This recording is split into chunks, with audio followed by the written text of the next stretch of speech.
All right, guys, we're out here at Mid-America Outdoors. We hope everybody back at home is having a great day, and we're ready for round number 4 racing action right here at Mid-America Outdoors. It's about to go down today, Joey. We got to watch all this, the qualifying and all the action yesterday. We even got to get on the track yesterday. Oh, I yeah. heard story. What's the story behind that, guys? There's a lot of different stories about it, but allegedly we're professional drivers. You'll see some video footage later. we have our own class. It's called the royalty class, by the way. All right, guys, so we're going to kick this thing off. We just played the national anthem here in the park. I'm going to take just a moment and say a safety prayer for all of our racers and competitors and for everybody here and for everybody who's viewing in at home. We appreciate you guys. If you'll please bow your heads with us. Lord, we come to you today, and we thank you for the opportunity to be here in this place, in this moment in time, and for you allowing us to live in this country where we can do the things that we love, Lord. Thank you for all the blessings you bestowed upon us, for everybody that's came to this place to gather here and to do battle this weekend. Be with each racer as they're out on this track. Keep them safe. Keep a hedge of protection around them, Lord. As all these teams and families have traveled here, watch them on their travels back home. And for everybody back at home who couldn't be here or may be impacted by sickness or health or whatever the strain may be in their life, Lord, just touch their life and heal them. And just thank you for all the opportunities that you provide, Lord, day in and day out. Bless us in this moment and bless us every day of our life from here forward, Lord. In Jesus' name, amen. Man. All right, guys. So we've had a lot of fun here at Mid-America Outdoors. The track graphic group. But we absolutely have another show just across the country. Yeah, it's a big, huge Ultra 4 Series event, and man, that's gonna be so cool. I guess we'll be going back and forth live to that event as we're going live right now here. All right, so here they come. We're about to see these guys come stretching out from the start line. Look at my man, Carson Vale, out front. Hey. He's running my race car. I saw that. He got that pink car out in front looking good. Yes, sir. They're absolutely smoking some stuff right now. There, you see him coming down the hill. Yeah, 100%. These guys are absolutely rolling. Look at Carson. So I'm here to tell you, we got to have some fun yesterday. That's my first time taking a real race car around the track, and I got to race the car that's out front right now. And to say that car is dialed is an understatement. Yeah. I drove the green car. You drove his pink car. We had a blast. That thing, when you set it in a corner, it's going. And right now, he's doing good. Oh, we may have had one go into the off the side there. He's okay. We're getting over there to him, check on him. No big problems there, but you can see just a little bit of a rollover action, but he's going to be okay. We got track staff in place. Yeah, it looks like. In place, and man, they're about to come back down through this backstretch here in just a few moments. What you're going to be seeing is out front, Carson Vale, but he's got somebody chasing him down, Matt. Yeah, Aliana Baker. Yep, that is a battle that we see from time to time as they're about to come over the 80-footer, and she's actually closed the gap. Look at him sell that car, though. Did you see that? He was flying right there. He's trying to rake up some freaking flyer miles with that thing today. Look, oh, right off the side. Look at that. That is that area is slick. Let me tell you something about that area. We already knew it was slick because the water truck slid as he went to water it earlier. So we're having to water this track differently just due to the heat out here. We've got some high temperatures. It's steamy. A little steamy, a little dusty, so we're having to do some things. But Aliana Baker just went big off of the race line jump Charging right here up before the the hill. last corner. And when I tell you she went big, she almost landed in the back seat of that RS1. I know what you're thinking at home. There's no back seat, but she was about to make her one. Yeah, you know, I don't know that I've seen Carson have to work as hard as he has right now to keep Aliana from getting around him. Carson's coming down that hill wide. That's a good. You know, I want to bring something else up. If you guys at home are watching this race, one of the things that we talk about a lot here that you don't even understand until you get in a car and you go down it is the elevation. Man, listen. Oh, my gosh, I just watched one. I'm sorry to interrupt you, Matt. We just had a Yamaha send it off of the big backside tabletop and went all the way over and off the side of the jump, somehow saved it. Woo! Look at Aliana. Already She just making made moves. a bump and move. She is taking over the top spot. Carson got a little bit out. Oh, Aliana. Oh, sliding around. Look at the racing action going on right here on the back rhythm back section. stretch is where it's at right now. So I'm not sure what they were able to see at home. I'm going to give you the rundown of what happened. As they come out of the Talladega turn and they drop down this hill, Aliana did a switch move, went inside out. Carson slid the car wide on his line. She came inside, took the lead. On the very next turn where the cars are sliding off the track, she actually lost control and went wide and back across. Yep. Carson capitalized. They were neck and neck as they started the rhythm section, and it appears from right now that Carson had got out front. Now Aliana has passed him again back in the chicane, and she is about to hit the 80-footer right now. She is your leader. I kind of feel like watching Carson right now. I feel like he may be having some car issues. I don't know if he's having car issues, but I can tell you Aliana is on rails out here. Aliana's putting down some heaters right now. She's trying to show us that she wants to take home this big win today, round number 4. One thing you need to notice is the gap after one full lap, what they've already separated themselves from second, third, fourth. The battle is really, kind of isolated at this moment, but there's a lot of racing left in this heat. There you see the 401 Chad Mayo charging that yellow Team 360 car coming around, going up the MRT finish line. Oh, yeah, having a lot of fun out here. Chad's a fierce competitor, racing in several classes. They having a lot of fun, and happy to have those guys out here with us. One thing that for everybody at home to note right now, what you're seeing, there's a lot of water on the track. It is a hot day here. Yep, it is hot. A ton of water down to try to keep the dust down. And the track's slick right now. It's making for some good racing. Yeah, there's no doubt about it. It changes how they're planning. You may not be able to see it at home, but we're still close enough where we are trackside. I'm watching tear-offs flying out of these cars because the track condition in these corners, they are actually roosting mud on each other, and that's something they don't always have to deal with here at Mid-America, but it puts a different element on it, and to be honest with you, it does. I like watching them slide. Yeah, I do too. Every time the track is different, the racing's a little bit different, it makes it anybody's race. So that's the cool thing for me from a announcer standpoint is, we've already got this is the first race of the day, and it's already been interesting. Look at Aliana and Kanan. Yeah, they're getting down, but there's a lot of other racers out here. There's some segmented battles all throughout the course. Oh, there is. Looking at right now, particularly back middle of the pack, there's a pretty good battle between two RS1s going on right now. It's a little dirty. I couldn't catch the number on that second car, but they're door to door, been racing hard. They are going to be doing, I believe, 5 laps on all these heats. Is that correct? 5 laps. Should be Okay. 5 laps, and then the pros will go. Well, you're right. 5 laps in the heats, and then when we go into the mains this afternoon, Yeah. then we'll bump them up a little bit. So this course, if you're tuning in with us, this is your first time. This course is a little over 2 miles long. So if you're running 5 laps right here, you're actually running like 11 and some change mileage in a very short amount of time. I don't know what the stats say for today, but typically, race speeds here, you can max your car out on a couple of these straightaways and you stay moving consistent. There's not really any particularly slow section of this track at all.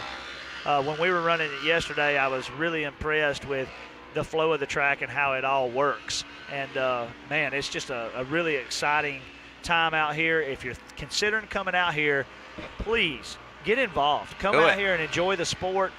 Enjoy your machine. Take it to the next level. If you're trail riding and you think you're fast, your buddies think you're fast, come out here, enter. We got a class for everybody. Everybody.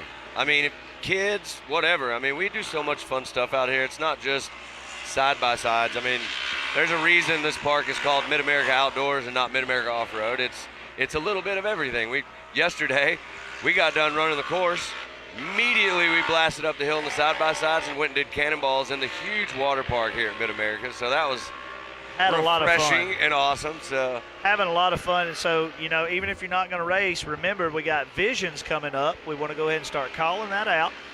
We're within a month of Visions right here at Mid-America Outdoors. It's going to be high entertainment value is what I want to call it, because we got all kind of fun stuff planned. We've got some of the top racers in different categories from all across the country bringing you some extreme motorsports and having some fun.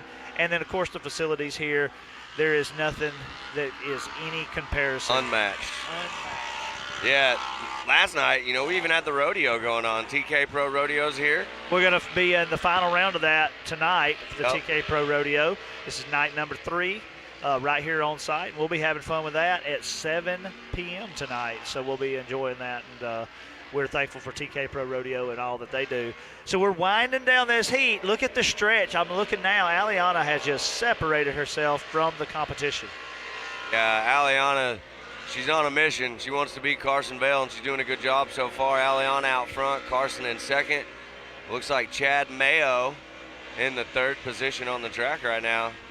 There's my man Caden Ellis in that 5th spot. Philbin running in 4th. It's a good race. Then you Starting got the day out with Expert NA. So you got that battle going too right there with Schroeder and Shamlin. They're getting it done back there. You got Cummins, Reed. He's right there. Tyler. Yeah. He's back there. So we're having some fun. And Boodle. We hadn't talked about Boodle today.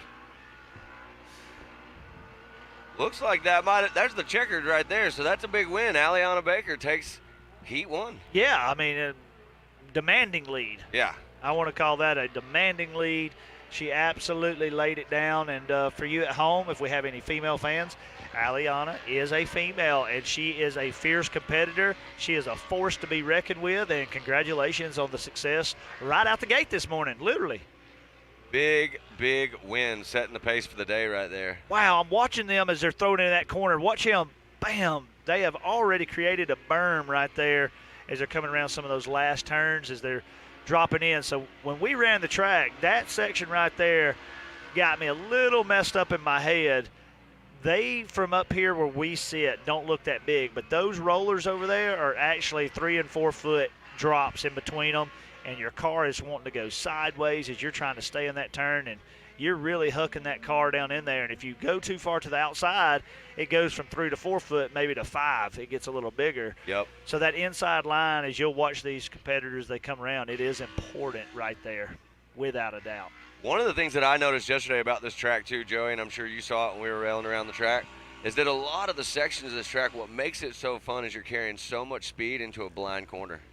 Well, you call it fun. I was a little terrified. I'm just kidding. I wasn't terrified, but it's a different race element than any other short course track I've been on, is how much you have to trust your car, trust your timing, and trust maybe your brakes. Yep. A few things. If you want to send it in there, you got to know and be confident in your equipment that you're going to be able to handle it when the tires get on the ground, because like you said, it is blind. You could come across one of them and bam, now there's an accident, or bam, something's flown into the track where somebody went off course and threw something in, and you just never know what could be there. So there is definitely a adrenaline factor on some of those blind jumps, but man, it makes for an awesome time. Yeah, it was probably my coolest experience so far out here.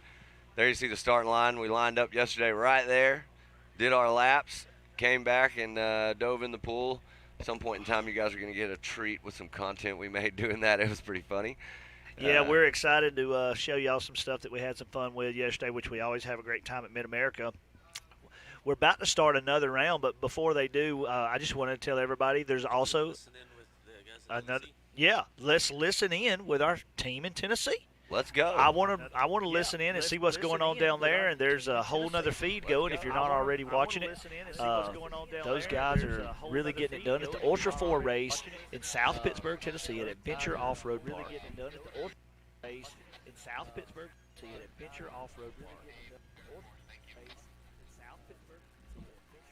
All right, we got TW down there on the start line, making sure everybody's staging in. Just for you at home, I want you to all know that Mid-America has grown so much, and this MAO Short Course Racing Series here for 2022 has been turning record numbers of attendance. The staff, Billy Champion and his staff, Amazing. absolutely run a tight ship up here, get an amazing amount of racing done in an amount of time where everybody can really enjoy it. I just hats off to those guys. From Tennessee. Those guys right there have done an amazing job. And then I want to also highlight that Ultra 4 Racing, JT Taylor and his team He's got some of my old team down there with him helping. He's got some Ultra 4 guys that are helping him as well. And, of course, JT has been down there all week working on the track, getting everything JT's the set man. up. And they had qualifying yesterday. Everything ran smoothly. And today they're already deep into their racing. They started a little earlier than we did today, but they're getting it done down there and having a great time. And we appreciate everybody who's tuning in and supporting that. And if you're there on site or if you're watching this later, hey, glad y'all made it out there. You'll never be disappointed. Having some fun with those guys. Those machines are just amazing. Yeah, if you're at home watching, share the live feed link. We want everybody to get to see this place. This is our goal up here, Joey, is to try to, kind of spread the excitement, the fun, everything that Mid-America has to offer. And you guys at home can help us out with that. So share that link, get everybody to tune in, watch what we're doing, and we're going to have a blast today. We got a lot of racing. 1 day of racing today, so we'll do heats in the morning, mains in the afternoon, and then we're going to have the final event for the TK Pro Rodeo tonight. There's a concert. There's all kinds of stuff going on up here at Mid-America. And it's, you know what? Hey, it's Father's Day weekend. Father's Day weekend, and a lot of people chose to spend that with us here or in Tennessee, or maybe you're sitting at home on your Father's Day weekend Saturday watching these live feeds, enjoying your family and your children. Hats off to all the fathers. I was made a father about 8 years ago, and it's been a thrill ride ever since. Best day of my life, and I know it's probably the same for you. And man, this Father's Day weekend, we hope it's special, and we hope everybody is just continue to be blessed with your families. Absolutely. A bunch of rad dads running around the park out here. We got all these 170 kids out here racing, putting in work. All right, so check that out. Right now on the screen, you guys at home should be able to see the actual course layout, and you saw some of those areas as we were calling them out. We may have even some names for some of these jumps. We make our own names and things, but for the most part, that's how we identify the track when we're calling it out and when we're talking about it in drivers' meeting, and this is how the racers identify it. And a lot of times when we talk about things like that, it just sticks. Yep. And it's really cool. That's kind of something that just carries over into all racing, everywhere you go, every format. That's those little names and stuff. I always thought it was cool how those just stick. Yep. Yeah. You get parts of the track that get branded by someone, and it never goes away after that. When I first came here, I was always referred to the start. When we used to have the start on top of the hill and we'd come down, it's like a roller coaster. I mean, the elevation's so crazy, so I referred to them as the roller coaster hills right there. But there's just, this place is amazing. You said it earlier, the flow of the track and how, everything is just put together, the rhythm sections to the jumps on the backside, the Talladega turn. This is probably the most fun track I've ever ran in one of those cars, honestly. Probably one of the most fun sessions I've ever had in that car, too. Carson's got a couple of great cars for us, and we appreciate Marvin Bell letting us do all that. I think the next thing we should try to do, Joey, is I think we should do some 170s. Yeah, here we go. I just heard them leave the line. All right, we got them coming out of the gate.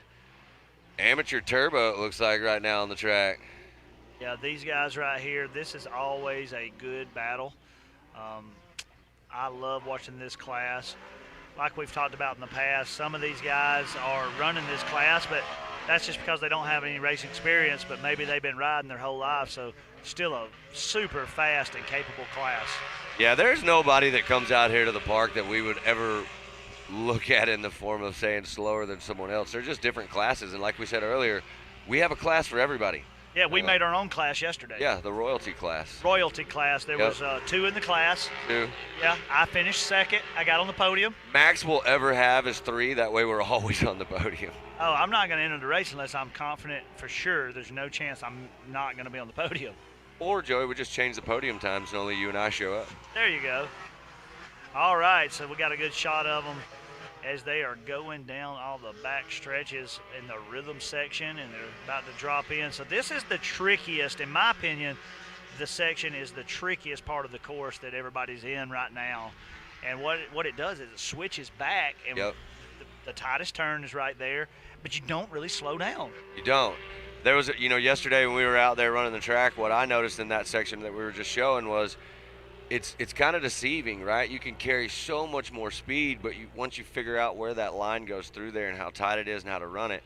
But at first, when I hit that section yesterday, I kind of mashed the brakes. I was like, uh-oh, And then right here, of course, at the top of the hill, too, right there on the start, that corner is very deceiving as well. You can carry a lot of speed, rail through the outside on that.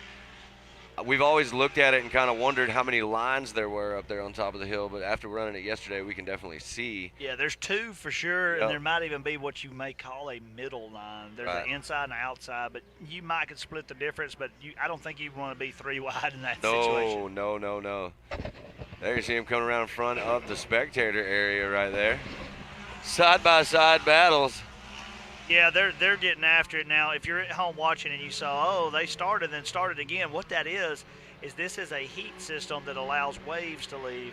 So there's a first wave, second wave, and if needed, there can be a third wave. And what that allows them to do is for them to start at the same gate, and we do them in stage, and you're racing against your wave, but your time has you seated for the entire heat as well. So it is a little different there, but it's a great system, and it's been working out great. And it allows for some good racing in 2 different sections at a time on the course, what we're seeing right now. Yep, absolutely. Going up the hill right there. Vitor out front. There is a great drone shot. Green and Knowles. Lee Knowles, he's been making some moves, moved up into that 3rd position. Now he's going to try to see if he can get around Green. Green's driving a good race right now, and out front, Vitor's driving an amazing race. Flawless so far at this point. Well, Lee's going to take that line through the water. So if you're looking on the left-hand side of your screen, you should see the bracket. It says Amateur Turbo. It tells you how many laps are still remaining, and then it's seeding them down through there. You're seeing lap times, and then you're going to see split times. The split times is going to know your leader. He may be at 2:19. Then it'll show you +1, +3, +9. That's time off of the leader for those waves. Charging right now, Amateur Turbo Division. Yeah, I want to call out, too, if Look you're at watching that. this live feed, like Matt said, take a moment, share it, get it out there. Let's get the word out, get the message out. Let's rep for these racers and their families and all the hard work that they do. Let's also rep for all those companies you see in the top right-hand corner of your screen. You should see all of our sponsors flipping through there. And remember, when you need parts, you need products, if you're just shopping for a gift for Father's Day or whatever it may be, check out all our amazing marketing partners and companies that support us. We cannot do it without them here at Mid-America Outdoors, and we are so thankful to have the partnership from all these great premium companies. Absolutely. We've got a good battle that's right behind us right this moment. Look at that You just truck. caught the end of it. That's 1, 2, and 3 right That's here. Lee Knowles trying to get around Green right there. It is 1, a battle. 2, and 3. Lee's going to try to go to the inside right here. So, they're going to come up and go into the turn right now as they're dropping in. This is the trickiest corner, in my opinion, if you're just talking about just a corner. You're already sliding before you even start that downhill that you just saw them go through. As soon as you tap the brakes coming down the hill, you're in a slide. Oh, what a move. Look at the outside move. Yeah, great moves right there. Green going to the front right there. That was pretty Look solid. at the Talladega. Oh, my gosh, we're about to see some. Oh, he pushed him off the edge of the track. What a smart play. Trying to dive under. Look, he's going to split both cars. Wow. And Knowles, as you noted earlier, he's just waiting for his opportunity for anybody to make a mistake. Yeah, Knowles is going to capitalize if they by chance, hopefully they don't get together, but he is sitting back there lurking in that 3rd position right now, I just waiting can't get for his over. opportunity. Look at that. I just cannot get over how good and clean these guys race. The sportsmanship level is unmatched. These guys running a clean race, they want it the right way. They do. And we talk about that a lot in the drivers' meeting just to make sure, we're having the best racing possible, and these guys are absolutely showing us how to do that right now and battle it out. There you see Green heading up that step up. Vitor in the 2nd position, and Knowles running in 3rd. Well, I can tell you something, too, also about the sportsmanship level here is we also want everybody safe. And Yep. Billy had a great meeting yesterday. You were in the meeting. I was in the meeting. Yep. All the racers came in, and he just explained, hey, guys, let's work harder to continue to hold our lines, make clean passes. And you know what? At the end of that meeting, and there was other things talked about, every driver in there clapped. What that means is that's a signal to us at Mid-America Outdoors and to Billy saying, hey, man, we're committed to keeping it clean out here and allowing us to all race and race longer, race safer, and be able to do this long term, and everybody just keeping that sportsmanship alive. And man, I'm just so thankful to have a group of racers like we do. We're just very blessed. Yeah, absolutely. This is it's an amazing. I don't even I wouldn't even call them racers anymore. To us, everybody here's like family.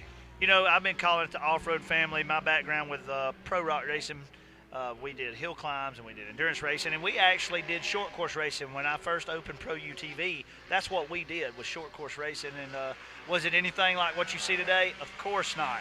This is way more advanced, way better. But so we have a little familiarity with all that, but we always called that the race family, off-road family.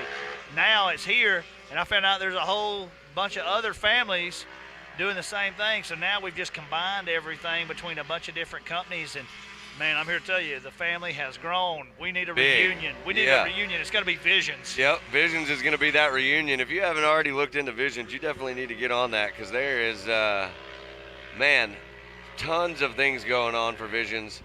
Come out, we got concerts, we have all kinds of racing going on. It's going to be the place to be in July. There's no doubt about it. You want to be here, get out here early, get set up with your family. I can't tell you. All I'm going to say is if you're watching live feed at home from Visions, FOMO will be real. Yes. Look at that, Lee Knowles. We told you he was lurking in that third position. Oh, He's he moved made into the second Oh, we got a position. car Uh-oh, down. Who was that? Got a car dead in the water. Track crew out there getting it cleaned up for us. Yeah, so you had Vitor up front with Green and Knowles. Now it's Green, Knowles, Vitor. That's a big change. Vitor led most of the race here. Now he's in the third position. Well, you see that number, 1 lap remaining right there. So these guys are they're at the end of these heats. And, you know, it is just a heat, but it is important because that's what seeds you for your gate pick. Yeah, coming up this afternoon, you want to get... You want to be on the front row. Yeah, that's you definitely first goal. want to be front row. Front row definitely helps. Yep. We all know that. That's simple. That's simple math. And then, oh man, look at that! About to fall off. He's sliding. It is stuck. It is pinned against the trailing arm. But you know what? Look, he is bringing it home. That's Arcanal. He's gonna keep sending it. He's trying to get that car back in. He wants to finish this race. Hey man, hats off to a guy with heart. He is not going to quit on that car. He's going to drag that tire all the way around the track. We've seen it happen out here a lot. Nobody stops. It's all the we way to see the it finish. with flats. We see it with broke wheels. 3 wheels. We see it where they sling the tires, slap off. We've seen wheels fall, slap off. And it just goes to show you these cars are still so tough, they can finish with 3. Yeah. I seen a guy out here one time, one of my first times coming to Mid-America. He finished the race with no rubber on any wheels. No rubber. Look at that right there. There's the Arcanal. Look, sending it. Still Airtime. jumping it. Airtime with the camber. Yeah. So that is not rear steer, folks. I know you're into some different things than me. You like the big wheels and stuff, and you know a little more about the camber game. Did I use the right terminology there? Yeah. You know, I'm not real sure if that one's cambering or towing, but it's doing something it's not supposed to. Stance as well. I've seen pictures of dudes like sitting on the hoods of their car, and they're like #stance, and their wheels look like they're falling out from under front. The only problem with that is it's definitely there's an age bracket for that. Yeah. Look, he has just. Did he finish? Yes, he finished. He finished with his. Of course, he finished. Look at that. Without there a it is. doubt. It's showing it still got the wheel on there though. That's impressive.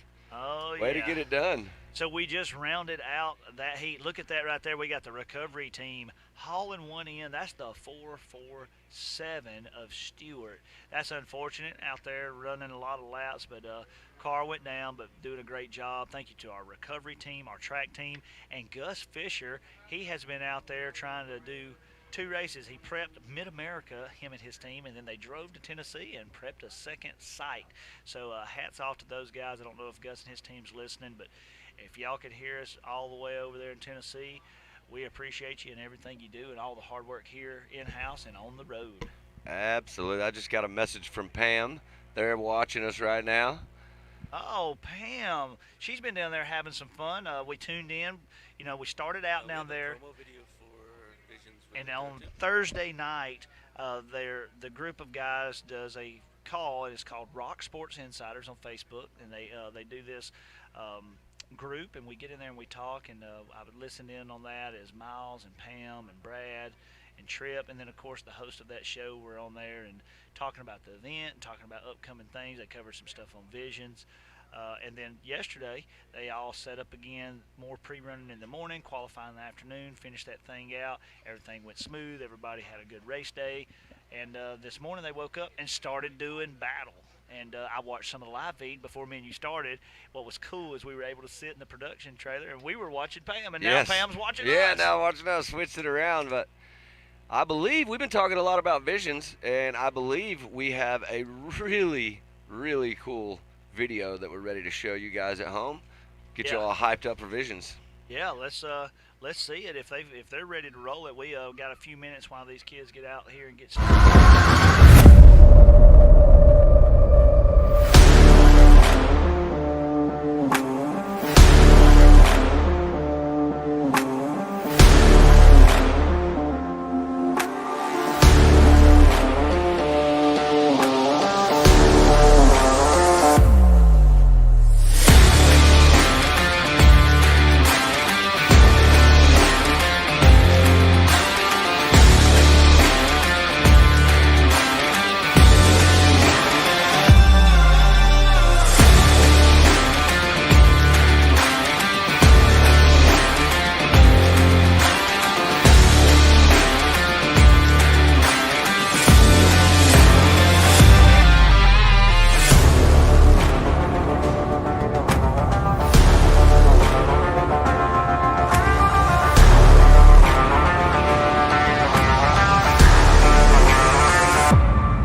All Back right. on the line. Yeah, so I hope y'all enjoyed that little teaser video of Visions right there. That's just some small Just a things. snippet. That's just a snippet. Just a taste. It ended a little early there because we are ready to go with our first 170 class. Lined up the future right here. Look how of many racing. cars out Look at there. that. It just tickles me that we have this many contestants. I'm so proud of these young men and women as they go hard. And you've got some 360 racers out there. I do. I know they run Getting in them all several lined different up. And you know what classes. else we got to do real fast? I want to throw this out there. Kennedy Singleton. She's on the line right now getting ready to go. Yesterday, I heard. we heard was Kennedy's birthday. Happy So we want to throw a birthday. happy birthday to Kennedy there. You see that pink Oh. car and far right taking off. Yeah, she may even get the whole shot for her birthday. You know what? Hey, I want to talk about one other thing. Yesterday, when we were trying to find a helmet and fire suit and all that stuff, I got a chance to take a look at Mia Cotto's car in the ARD pits. Oh wow, what a What car. a car. Dude, that candy apple red. Woo. Beautiful car. Beautiful car. Every piece on it is powder coated. Look, and Kennedy, it does appear that she did get that hole. We're going to see as they come around right here. Yeah, the drone footage, so much fun to watch them from far back, close up, spinning around. You feel like you're just on the track with them. But Kennedy Singleton, definitely for her birthday, we gave her the whole shot. Yes, we did. Hey, that's from Uncle Matt and Cousin Joey right there. That's your birthday present. Don't tell anybody we gave it to you early. Pink car looking good out in front right now. So listen, I noticed when they came in, they come rolling in a big toter. Well, actually, I'm I going to think say a full-blown semi. Full-blown semi, wrapped up 360, and man, was it great! And then I saw this really cool small one in a video yesterday. You may have seen it floating around online, but there's this little small semi and zooms out, and it's got their semi behind it. How sick was that? That was really cool. We, it's the little touches. 360 Wraps, one of a amazing park sponsor out here. They do a lot for Mid-America Outdoors. I'm a small part of the Team 360 program, so shout out to all my drivers and everybody out here. So Beeman, is that Beeman out front in the second wave here? So the second wave's left the line. I'm gonna have to look, but I can tell you this. That is Beeman, 3C. Beeman is out there, 3C, getting it done. He is very fast. It's always cool to see how the waves shake out, if the fast people are same wave or if they're in separate waves. And all these cars are fast, but there's always, one or two that are really battling it out, and you can see that as we go through. And Beeman is definitely a front runner, but he's in the second wave this time. Oh, yeah. There's some, it's amazing. I have recently dove into the 170 game with my little man. He's only 3, but he's getting ready to go. And so I've been doing a lot of research on these things, and it's pretty incredible the amount of time and money and work that goes into these 170s. I mean, some of these 170s are as pricey as, they've got as much money in these race cars as a big 1000. No doubt about it. It's absolutely, it's definitely just as intense to build one of these cars as it is any race car. And these parents, they are protecting their children and they're giving their children the best possibility to succeed. So they're taking it to the limit and building nice cars. Absolutely. I'm going to do the exact same thing, but right there, Kennedy Singleton still charging in front. Looks like Power in the second position and Shamblin in the third. Yeah, right after that, it looks like you got Stowers and Caraway and Green. And then that starts that second wave, and that's back where Beeman's leading that. And then it looks like Sides, Cotto, Graham, Yoshimoto, and Smith. Nice running right here in your 170 limited class. Lots of 170 racers out here. I'm going to tell you, I thought Singleton was going to run away, but she's got somebody kind of hanging with her. So as you see now, as we're getting more stats up through there, you're seeing some of the times jump around. You see how the second wave's integrated now on the scores. Yeah, you'll see a section where it'll show your time, because that is how we'll actually seed them for the main event. So one thing about these cars is if you're at home, they are smaller. When the drones are back, you can't even tell because they're still pretty decent-sized cars, but they're still moving fast. They are these, flying. These cars, I think, are probably running somewhere as much as 40, 45. Yep. And a lot of these cars are maybe running specialized tires, specialized sprockets. Suspension, shocks. We got different classes. You have a stock class, you have a limited class, you have a mod class, and then you also have age ranges within those as well. So that way, that's how we provide entry level for several different classes of young men and women. Yeah, I think the youngest that we will have on the track that you can be racing is 5, right? 5 or 6. 5 or 6, yeah. Don't quote me on that, but I think there's a 6 to 8 class. Yeah, and for everybody at home, too, we want to say one thing. We are not the officials. Nope, we're just here to entertain you guys. So if we say something wrong, we're sorry. We definitely always introduce ourselves as officially unofficial. Officially unofficial. That's it. Just take that for what it is. And you can see right there, we do accommodate. You see them, that shot. Those are the parents. They have radio communication with each one of these kids, part of our safety requirements, and they're able to guide them and talk to them.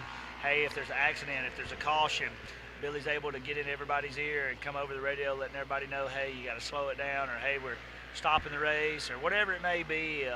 Great job, and Rugged Radio is providing a lot of that system. Yep. They are the official radio partner of Mid-America.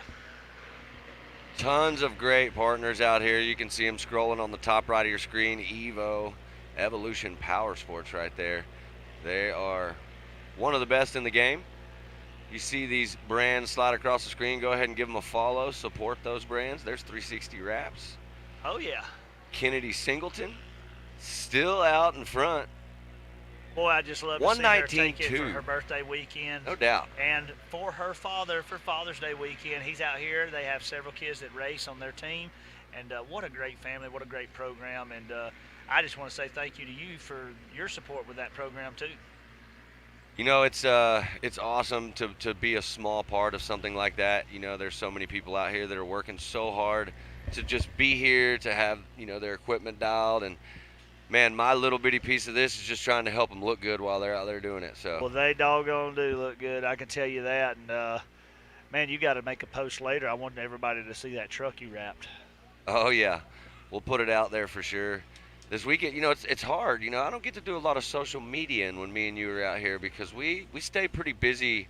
Well, I just having so much awesome fun, I don't stop to touch my phone, to be honest. Right, yeah. Guys, when I tell you can go somewhere, this is one of the only places I've found I'm at this stage of my life where I can disconnect from the outside world and stay completely satisfied with my in-person experience. I don't need a phone. I don't need no letters. I don't need a TV. I don't need nothing. There's so much stuff here. I have no downtime. It's action packed, and every time I leave here, I'm just so fulfilled that, man, I just had an outstanding weekend, and Yeah. that's what Mid America Outdoors is about, and that's what they provide, and it's a place for me to escape. Exactly. You're living the dream every time you're up here, for no sure. doubt about it. We had a blast yesterday. Where else can you do that? All right, so we just rounded out some of that heat right there, getting all the last cars off, and you're seeing the start line right now where we're getting ready for our next class.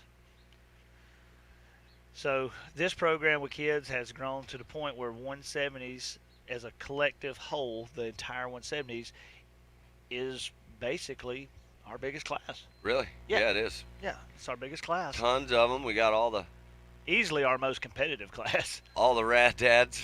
Yes. Father's Day. They're down there on the track getting them all lined up, Billy and his crew.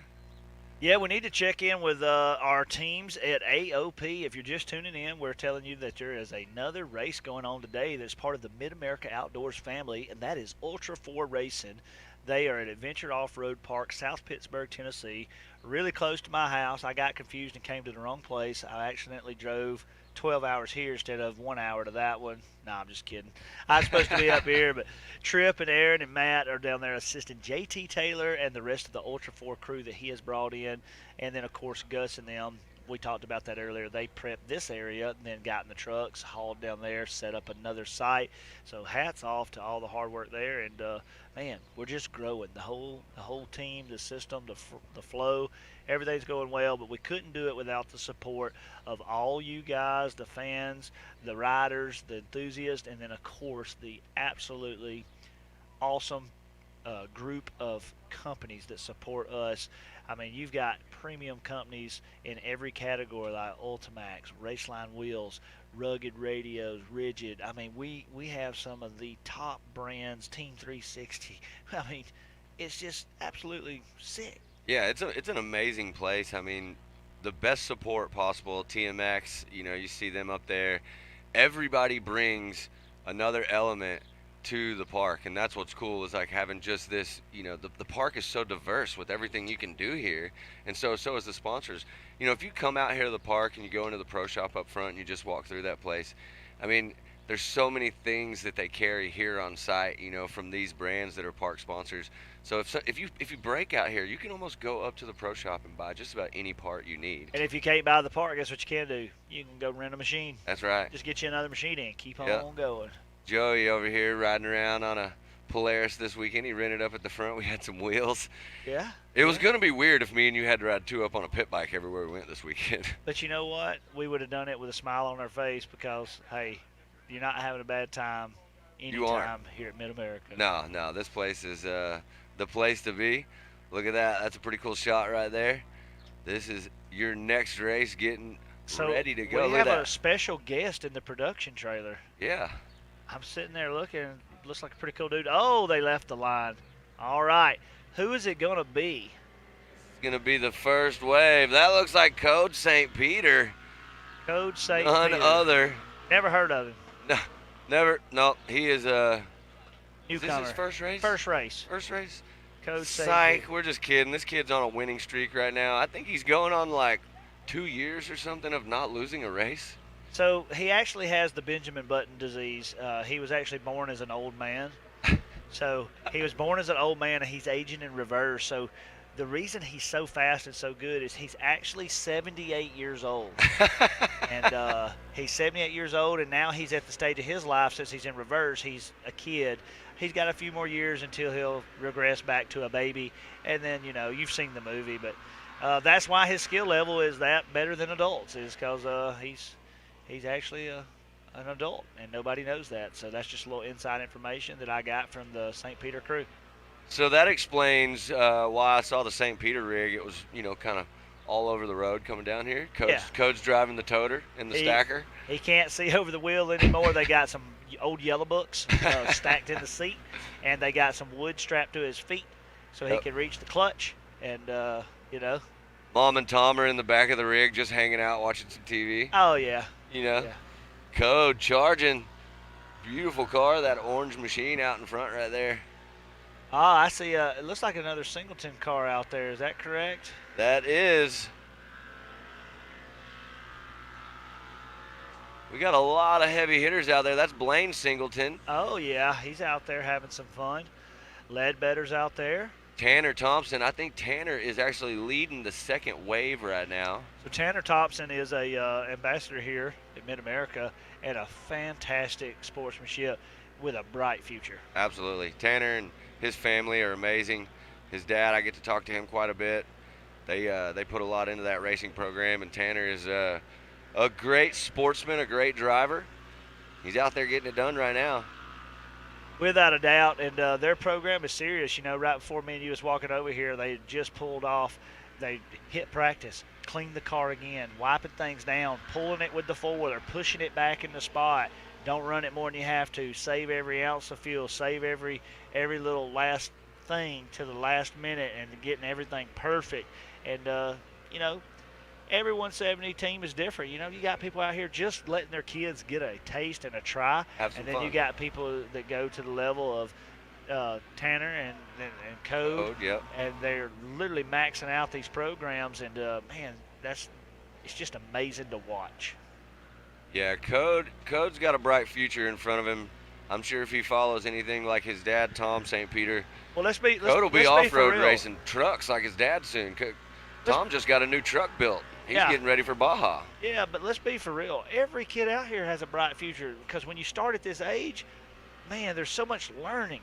They've got such a big leg up on people who are not going to try it till they're adults. They're going to be 12 years ahead. Yeah, absolutely. Some of these kids right now, you could literally take them out of a 170, put them in a car against me, and they'd smoke me in a bigger car. 100%. I actually have seen that happen to some people, not you particularly, but I've seen it. You know, we've got some people that are running probably at Ultra 4 today. Peyton Dunford, she came out of a 170 and into a 1000 this year. Her dad rides with her, co-driving, and she's racing endurance racing, and she's capable of running short course or whatever she chooses. A very talented young woman, and it is exactly what you said. She got into a 1000, and I was like, well, heck, she's faster than half the racers already. Yeah, that's it. You know, you said it best. I mean, getting them started this young. I mean, you know, my little man's 3, can't race for a few more years, but my goal is if I can get him a ton of seat time, he'll be ready to go. And that's the same mentality that all these parents did. You know, a lot of these kids, you know, they had some years where they were, you know, on the land or wherever at home running around in these cars, and now they're putting it to work on the track. So it's definitely cool to see. I think one of the coolest things for me is walking around the pits too, just high-fiving these drivers and seeing how stoked they are about being here. And you know, when they go through tech's probably the best time. I see them all lined up and just kind of walk through and tell everybody, you know, good job, and see how ready they are for the weekend. And they're fierce, man. Well, you know, I saw this morning before we did opening ceremonies at the racer registration with just our racers. You at home wouldn't be able to see that, but it's something that Billy does, brings everybody together, and just another little prayer and setting for them to start their day and officially get in the groove. But all those kids running up to you, Matt, because you do have such a relationship with them, just coming up wanting to high five or give you a hug, and man, it's real special, and great work, you know, building those relationships. There you see the 63 of Code St. Peter. Yeah, man, he's on cruise control right now, and hats off. That car is fast. It absolutely smokes the competition, and he drives it. He's not scared of it, not one bit. Yeah, we got to hang out with Code yesterday in the Lazy River. There you see Tanner Thompson, the 21, on the gas also. So you'll get to see Code and Tanner do big-time battle in the main coming up, because there won't be a Heat 1, Heat 2, or different waves. We're going to stack them all in there together. Based on their times, Tanner will go from, he started in Wave 2 here, but he'll go to probably more than likely he'll be on the first line for that 170 class in the main. So we'll get to see them battle a little bit. Going back to what I was saying, though, we were at the pool yesterday, saw Coach St. Peter. These kids are in the Lazy River having a blast, just swimming around, splashing all the adults, you know, having a good time. They're living their best life right now. I mean, this is the place where they come up here. It's Father's Day. The fathers are over there working on the cars. The kids are in the Lazy River. And now they're out here today doing battle on the track. I mean, yeah, I mean, without a doubt, these kids, you know, I came in here late Thursday night or early Friday morning, I guess I should say. I didn't get here till like 1 a.m. Kids still out there on their Stasics and on their e-bikes or even their little pit bikes. And, you know, moms and dads are hanging out by the fire or by the grill still at like midnight, 1 o'clock. These kids are playing. Like, man, that just with technology today and how it wraps up a lot of children, it Yep. just, boy, I got pumped to see these kids outside playing old school Yeah. playing, having No fun with their iPads, no friends. phones. Yeah, See you guys on camera, just so Yeah. you guys are aware. yeah, we absolutely love seeing those kind of things. And oh, look, there's us. Hey, we're back. Hey, we match and everything, and we're having a great time out here. If you can see right over my shoulder right here, we got some of the best seats in the house. We got the hookup. That's how we're able to call the race live. A lot of times when the shot's not on us, we're not even looking at this screen. We're turning around watching this track. That's why they never have it on us, because we're so involved. We get to jumping around, and man, I tell you, it's a good feeling watching these battles and getting to see it live. And you should come out here to the park and Yeah. enjoy it Come live. visit. Come be a part of the action. You said it best, especially when our pro divisions start going here in a little bit. We'll do a full-on aerobic workout up here. And, Get we're so starting to hyped. lose our voice by the end of today. So just so you know, and you're watching, there's a lot of racing still to go. So right now we're running all our heats. Yep. Then we'll have a break for lunch. Yep. Everybody will break for a little bit, and then we'll come back and we will start all our mains. That's right. So what they're doing now, if you're not familiar with the system, they start out on rows of 7. If there's more than 7 in your heat, then you have a second wave, and if there's more than 14, you'll have a third wave. I think that we've had a few third wave races the past couple of times because our numbers are getting so big. Yep. How you finish in your wave plus your overall time for the heat is how you're seated for your gate pick, and that determines what row and what spot, and so on and so forth. So it is important. These, you could go out here and cruise if you wanted to, but you're not getting yourself in the best position unless you're really pushing it during these heats so you can get the spot you want or get on that front row. You definitely want to be on the front row, especially on a weekend like this where the heat is, it's a factor. You want to get out in front. You don't want to get all the mud and the water and stuff that we're throwing on the track. You don't want that in your vision. So you're going to see a lot of tear-offs being torn. Yes. For anybody on that second row, they're going to have to start. Right now, when you're looking at it right now on the screen, you're seeing these 2 rows, right, where we're going to let that first wave go, then the second wave will go. And so then we'll base that time and stuff. But later on this afternoon, that's when you're going to stack them and send them all at the same time. And that's when that second row is going to have some really bad visibility problems with all the water and everything that we have on the track today. With the 170s, they're not roosting as hard as the big cars, but when we get those big cars and those multiple lines and they're roosting, it is a game changer, and that alone should be enough to get these people to fight to get to that front row. Oh yeah, absolutely. You'll see that. That's a huge factor. These guys are. This is an important race too. The main's definitely going to be a little bit more weighted. You definitely want to win that main, take home a check, continue to improve in your series standings here for this short course side-by-side series here at Mid-America. But there you see them right now. This is going to be your 170 stock class. So one thing I talk about too is we've seen 170 stock, we've seen 170 limited, we've seen 170 mod. There is a difference in all 3 of these cars. So the class you're watching right now would be a stock 170. These cars are not going to have a whole lot of performance enhancing parts. They pretty much got a cage and doors. That's it. Yeah, you got to have the required stuff to be on the track, but outside of that, that's it. Yeah, you're still wearing a fire suit, helmet, Hans, gloves, shoes, all those things. Plus, you've got to have your window nets or wrist restraints, but you've got a cage with a panel, and then also a door system that is a positive barrier on your sides. Reason for that is you don't want anything coming in, getting in the door. Maybe one could hop in your lap. Yep. Yeah. When we first started racing UTVs, there was a learning curve. There wasn't anything like a UTV out there to race, and we used to let people race without doors and things, and we made adjustments to our rules way back when, long before Mid-America started doing these races. So we learned from the sport as a whole and just take our spin on those things and make a fabulous rule book, and, man, we've had no issues. Yep. Look at this. Tight racing in the stock class. These cars are all so much alike speed-wise that they're going to be bunched up. There you see a little bit of bumping. It looks like Coates out in front, Cowan in second, Hill running in that 3rd position on the track right now. Oh, yeah, they're absolutely having a good time for sure. Going through that Ultimax spillway section there on the back. Man, what a great class. I'm looking at the number right now. Looks like there's 15 just in this class, and man, that's just awesome. Yeah, Coates, Cowan, Hill, Medlin, Shamblin, Yoshimoto, Thomas, Vanover, Summerfield, Fowler, Thomas, Hess, Hill, Yep. Calligrew. Some new names. We're getting some more people coming out here trying out the park. It's always cool to see when we look at these sheets and just see how far everybody travels to come here and be a part of this series. It's definitely exciting right there. Your leaders, everybody's still stacked in tight. There you see the number 3 of Coates coming through. Yeah, I love seeing these cars and how they set them up, and it's just absolutely so cool and to watch these kids in the pits work on the cars with maybe mom or dad or whoever's on their team, and you see them changing the tire, or maybe they're tightening something up or checking the steering, and man, it just touches me. I just absolutely love it. My little girl, like you talked about your son, I have 2 daughters, and she is about to turn 8 years old on her next birthday, and we're probably going to let her get in on some of this action. That'll be exciting. I'm excited to see her come out here.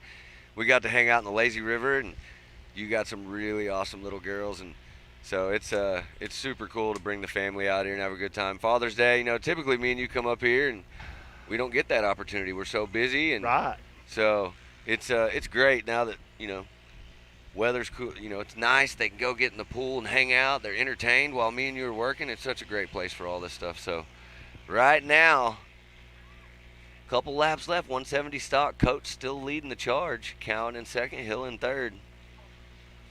So I just want to notate too, of course you can tell if you've been watching live feed and now you're watching this portion of it, we do not run the whole course with the kids. We do a modified miniature version of it, just allowing them to have a little tighter race. The course is so big, and 170s being a little bit slower machines, they can get really spread out. So keeping them on this little bit smaller course makes for a little funner experience for the kids, and it also is easier to watch and maintain in the event of any rollovers or accidents. And don't get me wrong, the racing's real. They will bump, grind, slide, flip. We saw Caraway last race. Wow.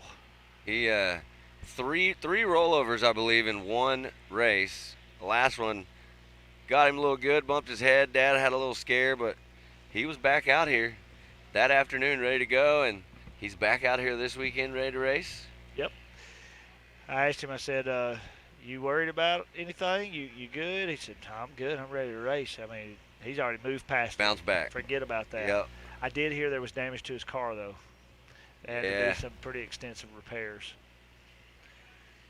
Dad, Kobe Caraway, a retired racer now. He hung it up just recently so he could focus on the kids, which I thought was super, super cool. Yeah. They all come out and try to do it. It's a lot of work. He's got 2 boys out here, the Caraways, that are racing, so it's super cool to see him putting in that work and kind of taking a step back to focus on the kids. Yep. Great idea, and the kids just love it. Absolutely love it. All right, you're watching them come sliding in, and so that turn right there that just watched on the live feed, that is where a lot of times on the starts they get clustered up, and that's where we always see a little action right there in that corner. But it's been some good clean racing today in these classes. Yeah, they did great. They held their lines really good on the start, no problems. 100%. Coates is charging out in front, 131. So we still have a lot of racing to go. If you're just tuning in, we thank you for tuning in. Mid-America Outdoors. This is MAO Short Course Racing for 2022 right here at Mid-America Outdoors. We run in all of our races right here in the house. And, man, Ultra 4, same weekend. Going on. We got another feed. It's live right now. South Pittsburgh, Tennessee, Ultra 4 Racing. They're probably about halfway through their day or a little better at this point. And those guys down there having some fun, JT and the team. And then, of course, you got Pam and Miles down there announcing live from that feed. Take time to share social media, send it to a friend, family member, let them tune in. Let's continue to grow the sport together. That's right. 170 stock coming around right now. I think this is going to be the checkered flag. There it is. There it is. Great job by all these young men and women out here, and there are several girls out here, which is super cool. And right now they're all racing one class, but we also have women's classes as they age up and class up into the next ranks. That's right. That's right. Right now, 170 stock. Coming up next, we're going to get that 170 modified. I spoke a little wrong earlier and said the class is wrong, so it was 170 limited 9 to 12, and then we ran 170 limited 6 to 8. Now we're getting ready for 170 modified. That'll be coming up next. Oh, yeah. Big day today. Bluebird sky. I just want to take a minute and talk about Billy's watering team. Dust has not really been a factor so far. Yeah, they've done a great job. And this track can soak up so much water so fast, so they've had their work cut out for them on a hot day like today. They've been throwing down a lot of water. They threw a ton down early this morning before anybody got out on the track, and it looks to me like it's soaked in pretty well and primo track conditions right now. Oh, yeah.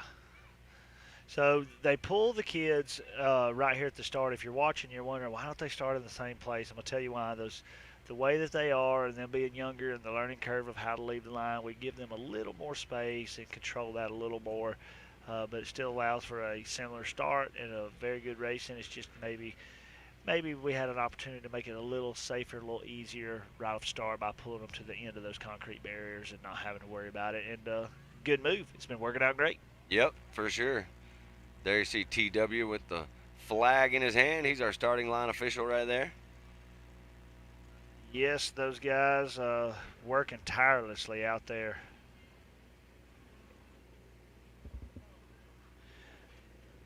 Big shout out to all the team here at Mid-America. Whether they work up front, we have this amazing MAO steakhouse up at the front. You can cruise up there. They also have Coconuts, which is a super cool new outside tiki inspired place.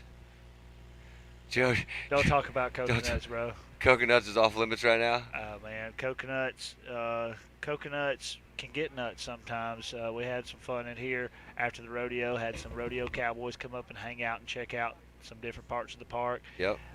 They come up and had some fun, and then of course we had our local patrons come into the park and hang out at Coconuts, and then also we have some new racers and some people that's never been here checking that out.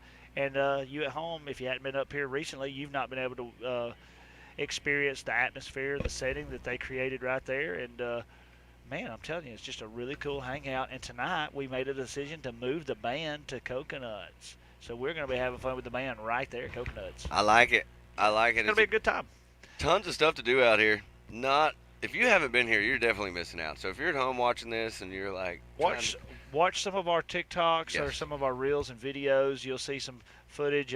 One thing I thought was cool for the grand opening of Coconuts, the last night, we did the karaoke. You know, if you were here, you experienced it. We did a little concert. Me and Matt and Tripp got a little wild. That's right. Everybody had a good time, but we did the nostalgic closing time, and Yes. we videoed it, and Yes. that TikTok is doing well. I like it. That was a lot of fun. That was a lot of fun. There was a ton of people in there. There was lots of people having fun dancing. It was just, it's a vibe. You know, you go to pretty much any of these places around here. The staff's amazing. You want to talk about a real vibe, though? I can't wait for Visions. That's what That vibe don't stop for about 5 days straight. We're going to go hard. We're going to have fun. It's going to be action-packed. We've got cool things, Barbie Jeep, demo derby, pit bike action, these fun things. Then we have the serious racing. We got high-intensity short course racing. We got Ultra 4 racing. We got rock bouncing, hill climbs, knockout, straight rhythm racing we're bringing to the park for the first time. That's going to be the big one. It's wild. We got all kind of stuff. You do not want to miss it. You don't, and I'm telling you right now, this is one of those events where if you have not already booked your trip and booked your stay, you better jump on that as soon as you can. There's still open camping and prairie spots out there, and we can take another 20,000 people. I mean, we have the space. I do think a lot of the hookups are spoken for. You can check on the website and find out for sure. So don't quote me on that, but remember that.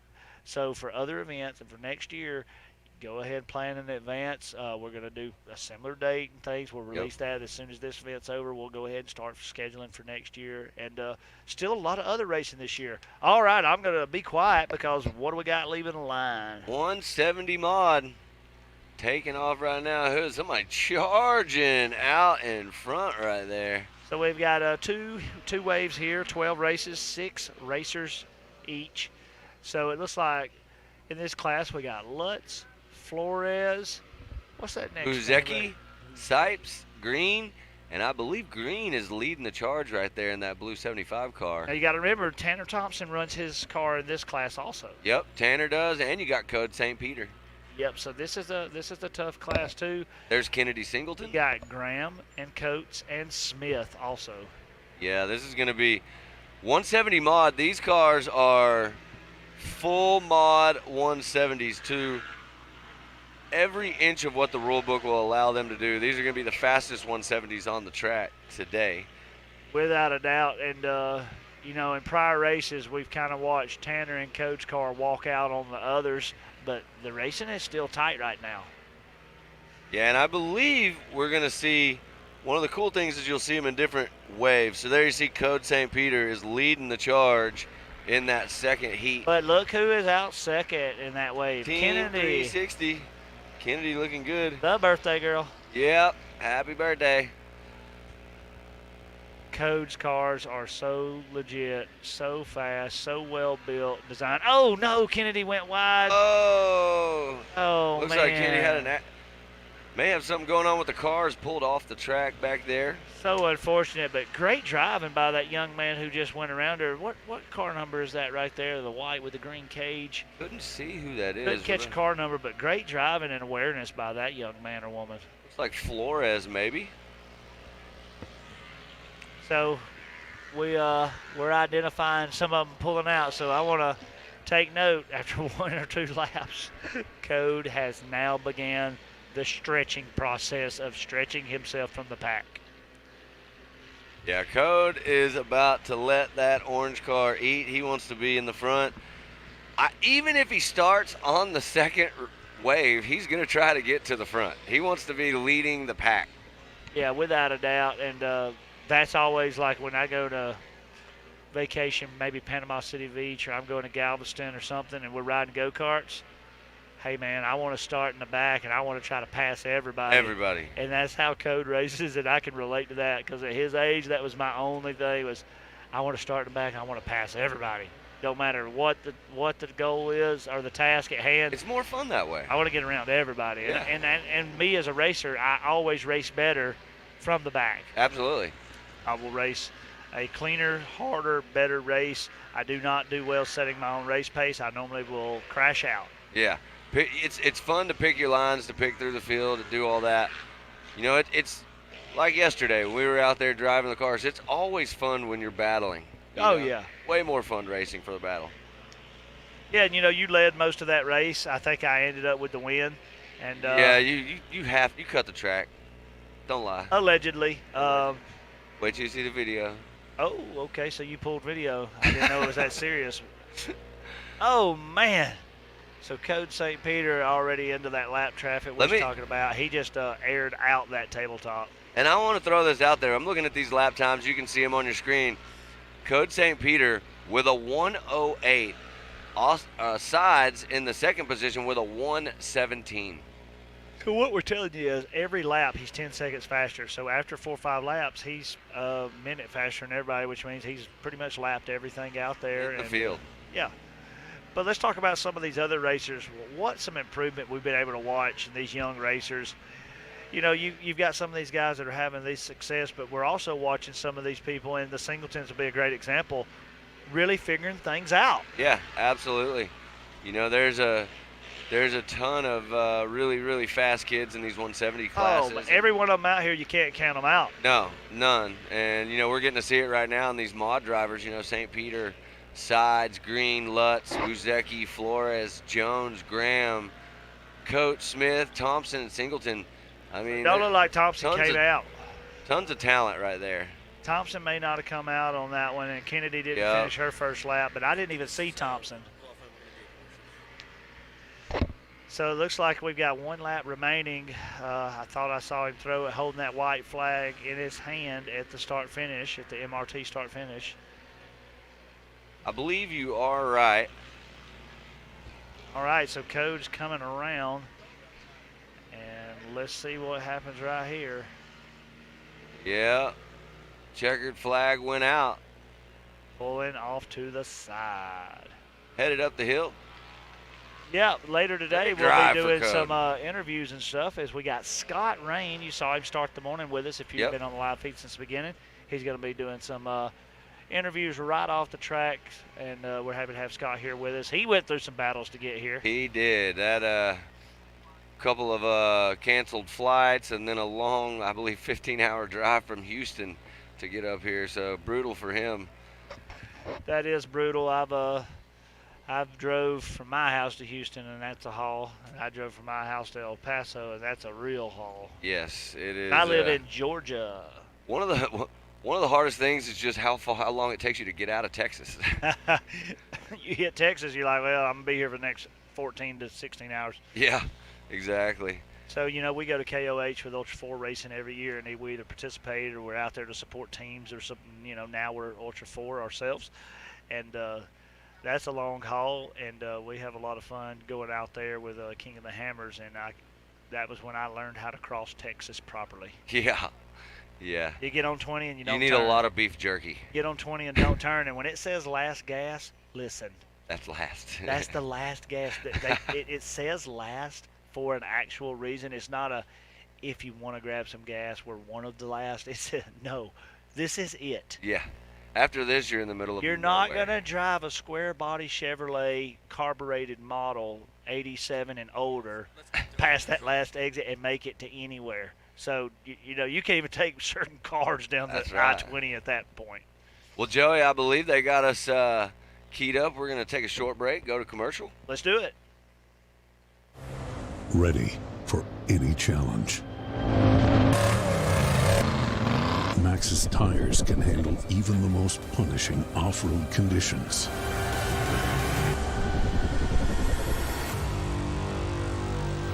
There's one.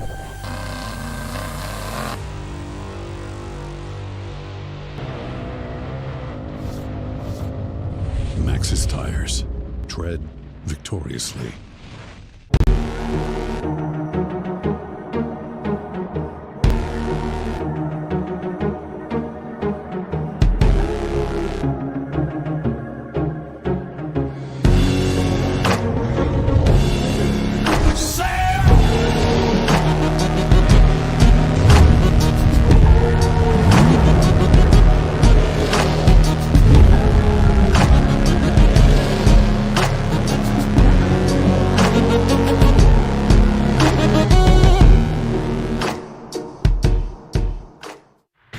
Here we are, 20 years later, still making horsepower, still increasing performance, and still making that official off-road sound. Now, we're stretching our strengths and reaching out for more, utilizing our experience with the strength of American steel to fabricate an entire line of HMF equipment designed to protect your ATV or side-by-side so you can stay focused on what's ahead. Bumpers, exoguards, racks, and accessories. HMF off-road equipment improves strength, expands capabilities, and extends reinforcement so you're prepared to get the job done. HMF, equipped to perform.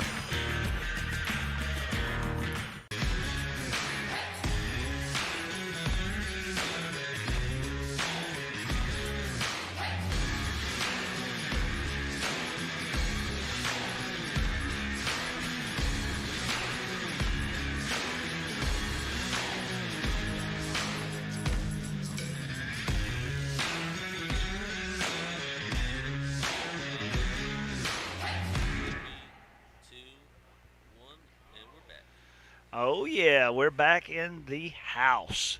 All right, Up Matt. in here. All right, so, Matt, tell them what they missed if they're just tuning in with us. You have missed so much. So you need to go get your snacks, Yep. get whatever you need, and you need to sit back down and just stay with us. Man. Don't go nowhere. Don't do anything. This Father's Day weekend, if you're going to do yard work, do it next weekend. Yeah, 100%. So we've got an event schedule we want to show everybody just to keep you informed on what is going on here at Mid-America. This is the side-by-side championship series Round MAO number racing. 4. So we're at round 4. So what that leaves, I'm going to do the math on this. 4 more? Is that right? Yeah, you got that one right. All right, so 8 minus 4 equals 4. Yeah. All right, so the next round will be Visions, and there's a bonus payout at Visions that Billy is going to be releasing this week, so more information to come about that. And then you've got round 6, Labor Day weekend, which is going to be an action-packed weekend here at the park. That's also the anniversary of the park weekend, so we're always having fun there. Then we have October 1st. The weather will be cooling off and having some fun October. That is round 7. And then round 8, the finals, Halloween weekend. Such a good time up here for Halloween, too. We do all the, Halloween costume contests. You can decorate your pits all up. We cruise around and give out awards for all this stuff. Pumpkin carving. Yeah, it's going to be a fun one for sure. I'm looking forward to those races coming up. Oh, yeah, I didn't get to spend Halloween up here last year, but you were telling me about it, and my kids are already looking forward to it, so we're excited to be up here for Halloween, and that'll be a good time. We hope all you at home can start making plans to get here, get you some campsites, and now there's a ton of cabins. Tell them how many cabins we got out here now. I don't even know, because when I showed up the other day, it seemed like there was 20, 30 more cabins. Yeah, they're mating. They're multiplying. They're just growing. Yeah, you put 2 cabins together, Yeah. and you leave them over there, and they start a little family of cabins, like more cabins just pop up. Well, I think they're doing it as much, reproducing like fish, because there's a lot of cabins here right now.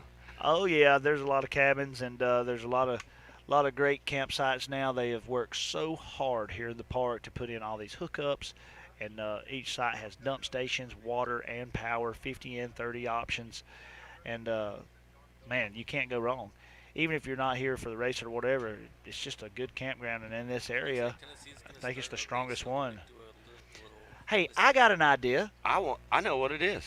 Tell me what it is. Are we about to go to Tennessee? Let's go to Tennessee. Let's take a trip and move across the country as they start. And look at that. Jamie McCoy sitting on the start line, the number 70 car, and he is going to be ready to go. That is JT Taylor sitting right there with Aaron Presley.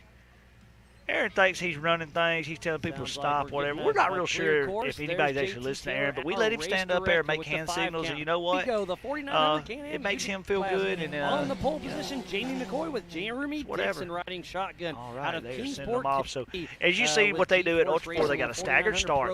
So they're in a tight wood section, as you see right there, a lot of single track. So each person will pull to the line, and they'll give a space between each car because everything works off corrected time in Ultra 4 racing. This is an adjusted time race. Look at this track. Look at how tough this is. JT Taylor out there all week putting in work, making this probably one of the most exciting courses in that. Number 86 out of Brighton, right there. Maybe Jay Shaw and Kyle Cheney's old endurance car. I'm not sure. I'm just going off of a whim there, but looking by the speed, it may be Jay Shaw. He is a former pro rock racing champion. He is a top 5 finisher at KOH. Next up is going to be the 9th, if that is him, happy to see him back. First race back in a while. That's right.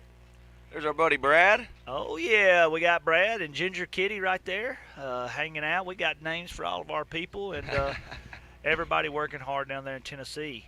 And if you'll check out the sponsors, we're rolling the sponsors and the marketing partners specifically for Ultra 4, and we appreciate all those great companies too, and showing them right here on this feed. It's really cool how we're tuning back in and going back and forth, and man, production team's killing it. Working. So Clyde and his teams out there, we appreciate Rock Racing TV partnering with us, and National Rock Racing Association doing a fantastic job in the house there. And then we are also here with our Take It Live TV team and having some fun here in the park at Mid-America.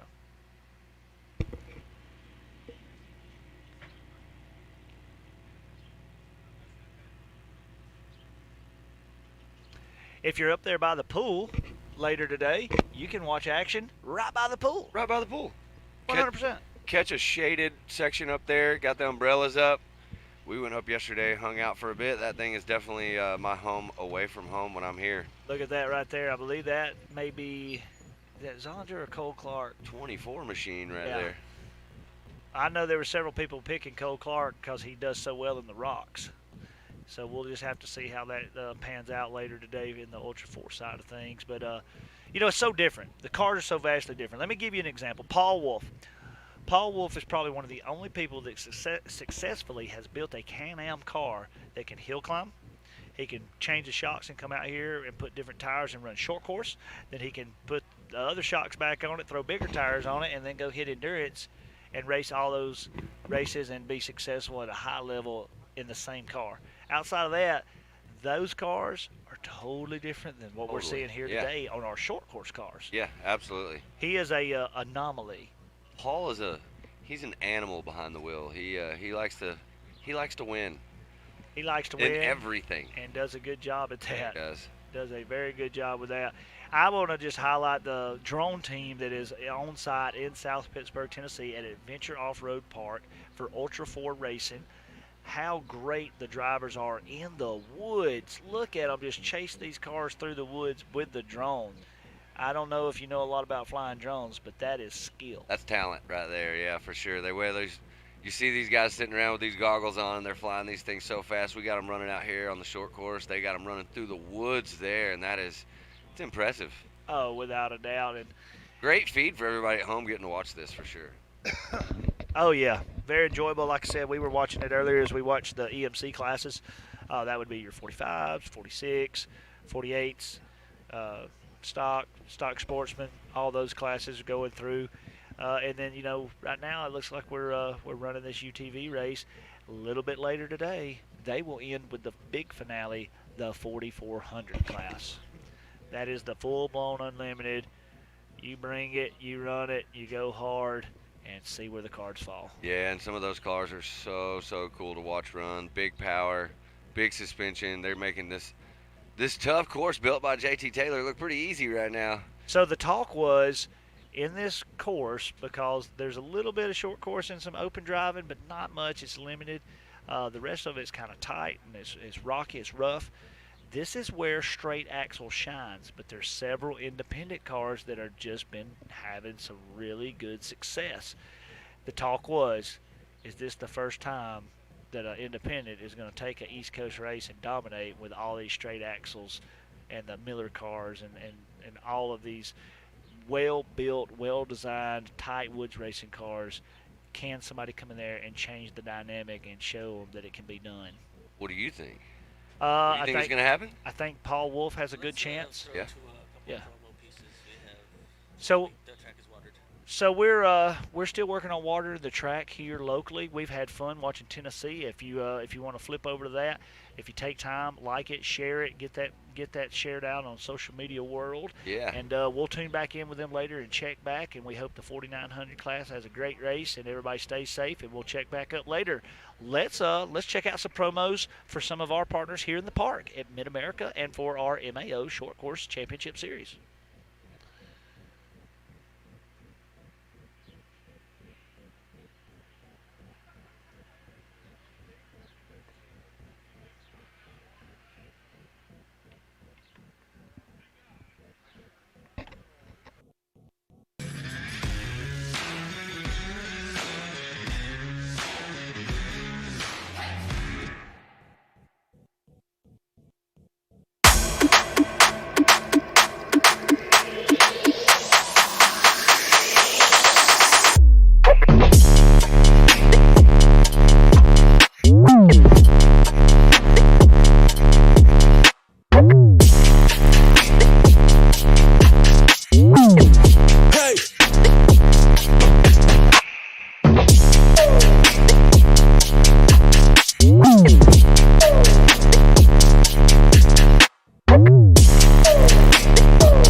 Back. All right, we are back. What is sitting on the line right here? This is Expert Turbo.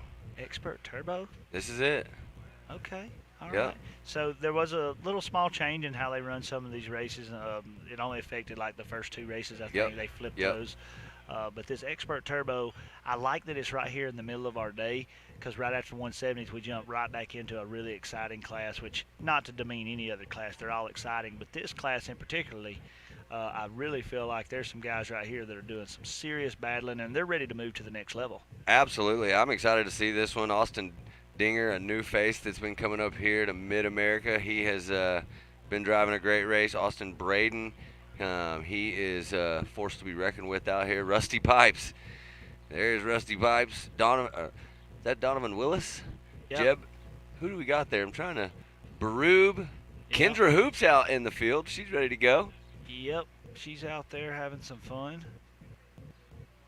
They got them all lined up and ready. We're about to get to see this Expert Turbo. So as you see, we've moved back to the starting line, the official starting line there you see on the live feed. So it looks like there's 13 in this class, and I'm looking on the line right now, and it looks like all 13 are present. So we'll be having a full race for everybody that's registered in their heats, and that will seed them for their mains. Yeah. So if you don't run your heat, there's 2 things that happens. One, you can't win for the day. It's impossible. Yep. If you don't run your heat, at least Gotta run your heat. start, because the points carry over between heat and main. The second thing, you're never going to win the main probably starting dead last. No. You're going to get the worst gauge pick, and you're going to be on the second row. So it is important. Now, anything could happen. This is racing. Everybody could crash, but everybody could break. You could just be really fast. But most likely, if you don't run this heat, you stand no chance in the main. So you got to get out here and mix it up. Everybody, yeah. Got to get out here and get it going. I'm hearing on the radio in the background that they're about to release this thing. And look at these cars. Looks like that's an all Can-Am show right there from 1, 2, 3, 4, 5, 6 cars in. There they go. Charging up the hill. Let's see who's going to get that first spot. Oh, bumping and grinding at the top up there. You ain't lying. And now this drop, woo, scares me. A few people went out wide right there. So this tabletop, I have a new appreciation for it, because when you're coming down that big bank turn and turning, you're sideways when you get to that. You are. You have to pull the car back, and if you don't, it ain't great. Yeah, and it's, yesterday we were going down that. It's crazy to me how fast these guys go down. Wow, look at the line. Down, look at the lines right there, man. I'm sorry to interrupt, but there's 3 different slides right there. Oh, he is off the side. track. He's back on. Wow, great job That's by the Willis. leader. Yeah, holding on to it. Rusty Pipes in the second position. Schroeder running in third. Listen, Rusty Pipes totally is one of the coolest dudes here. Yeah, just his name it does it all. What was your name last time? Flowmaster. I was Straight Pipe. Straight Pipe and Flowmaster. That's right. That's us. Listen to these cars rip. Looks like we got a move on the inside right there. Second wave is off. There you see Dinger making the move on the outside. Oh, something must have happened. He jumps into that third spot. Look Gets at him. around Schroeder. Did you see what Dinger just did on the little switchback, though? He got all the way. He was inside, but he didn't check up on the brakes enough, and it shot him. He jumped it. Straight over. Yep. I thought about, oh, man, if you look at that looks like the Pipes screen, goes off the side on the left. That's going to open the door. Dinger's trying to get around him. He did.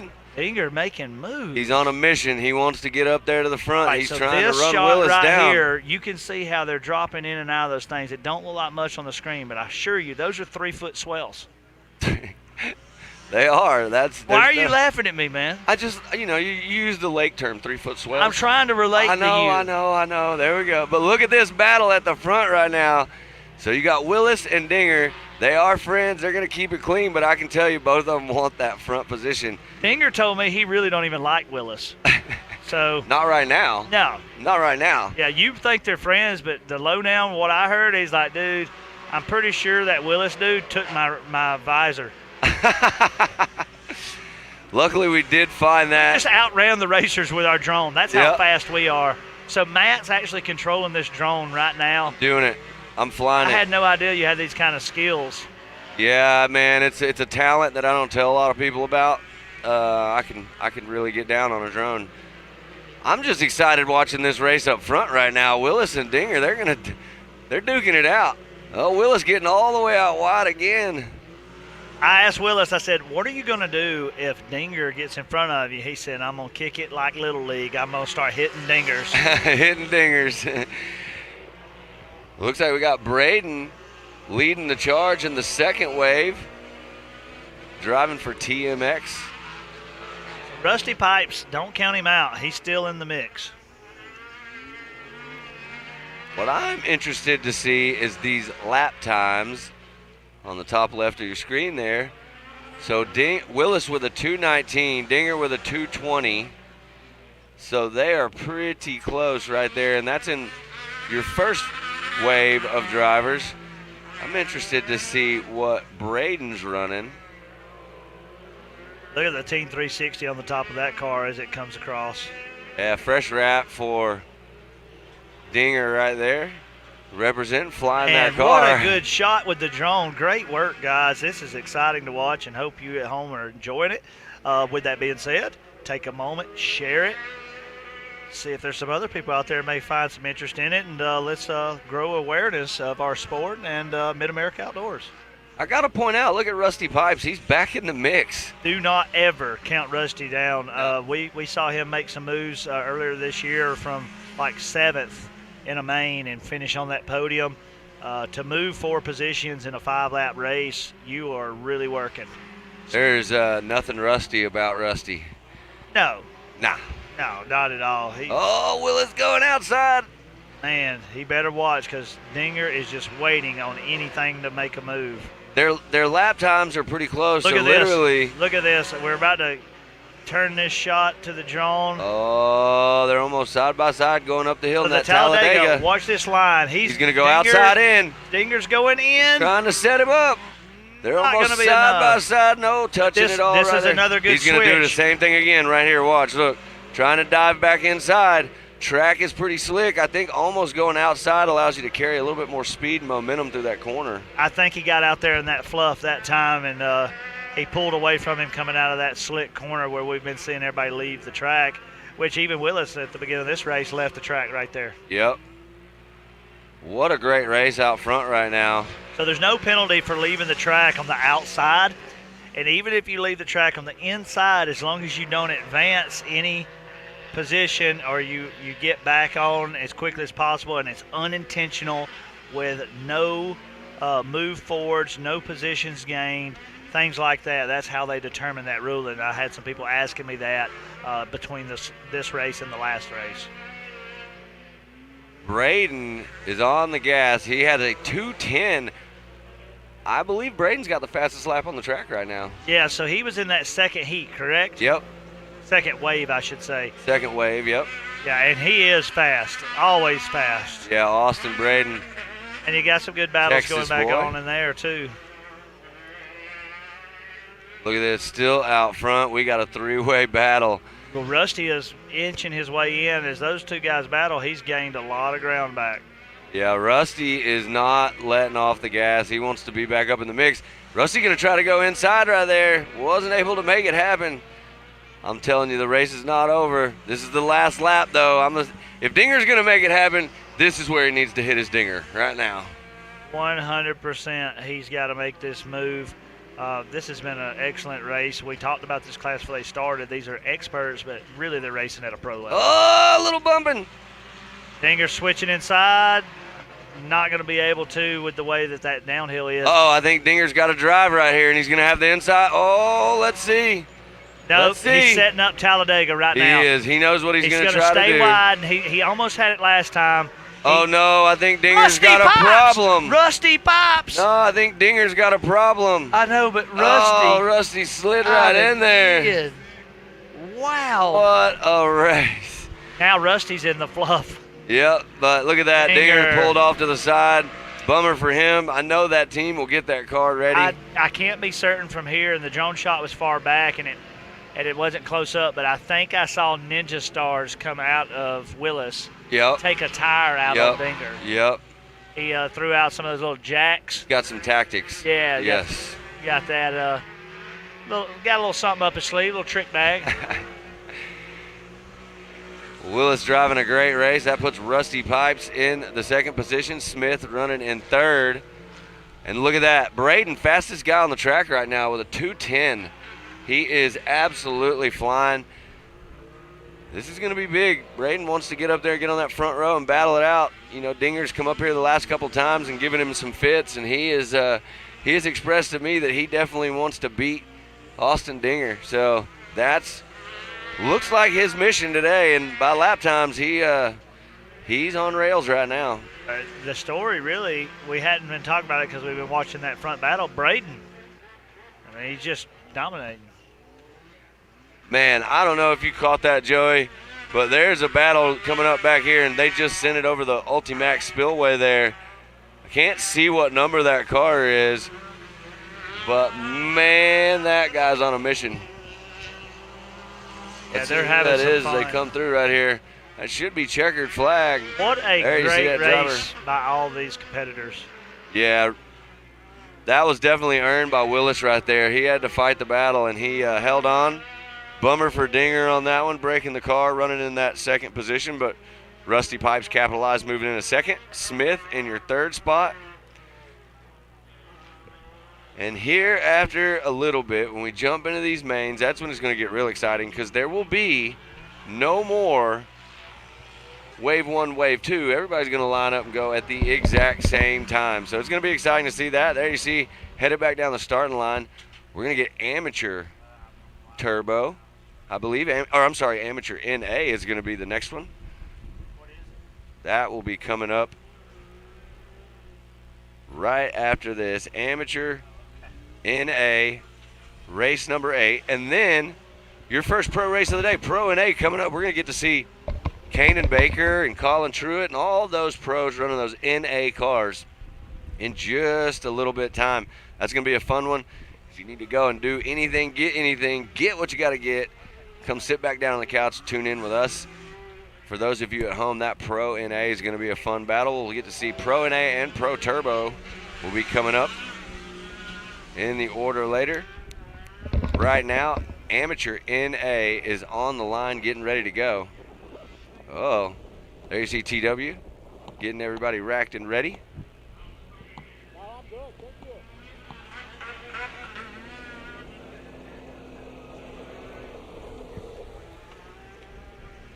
Big day today. We're only about halfway through the racing order, and then we're going to start it over at the top again.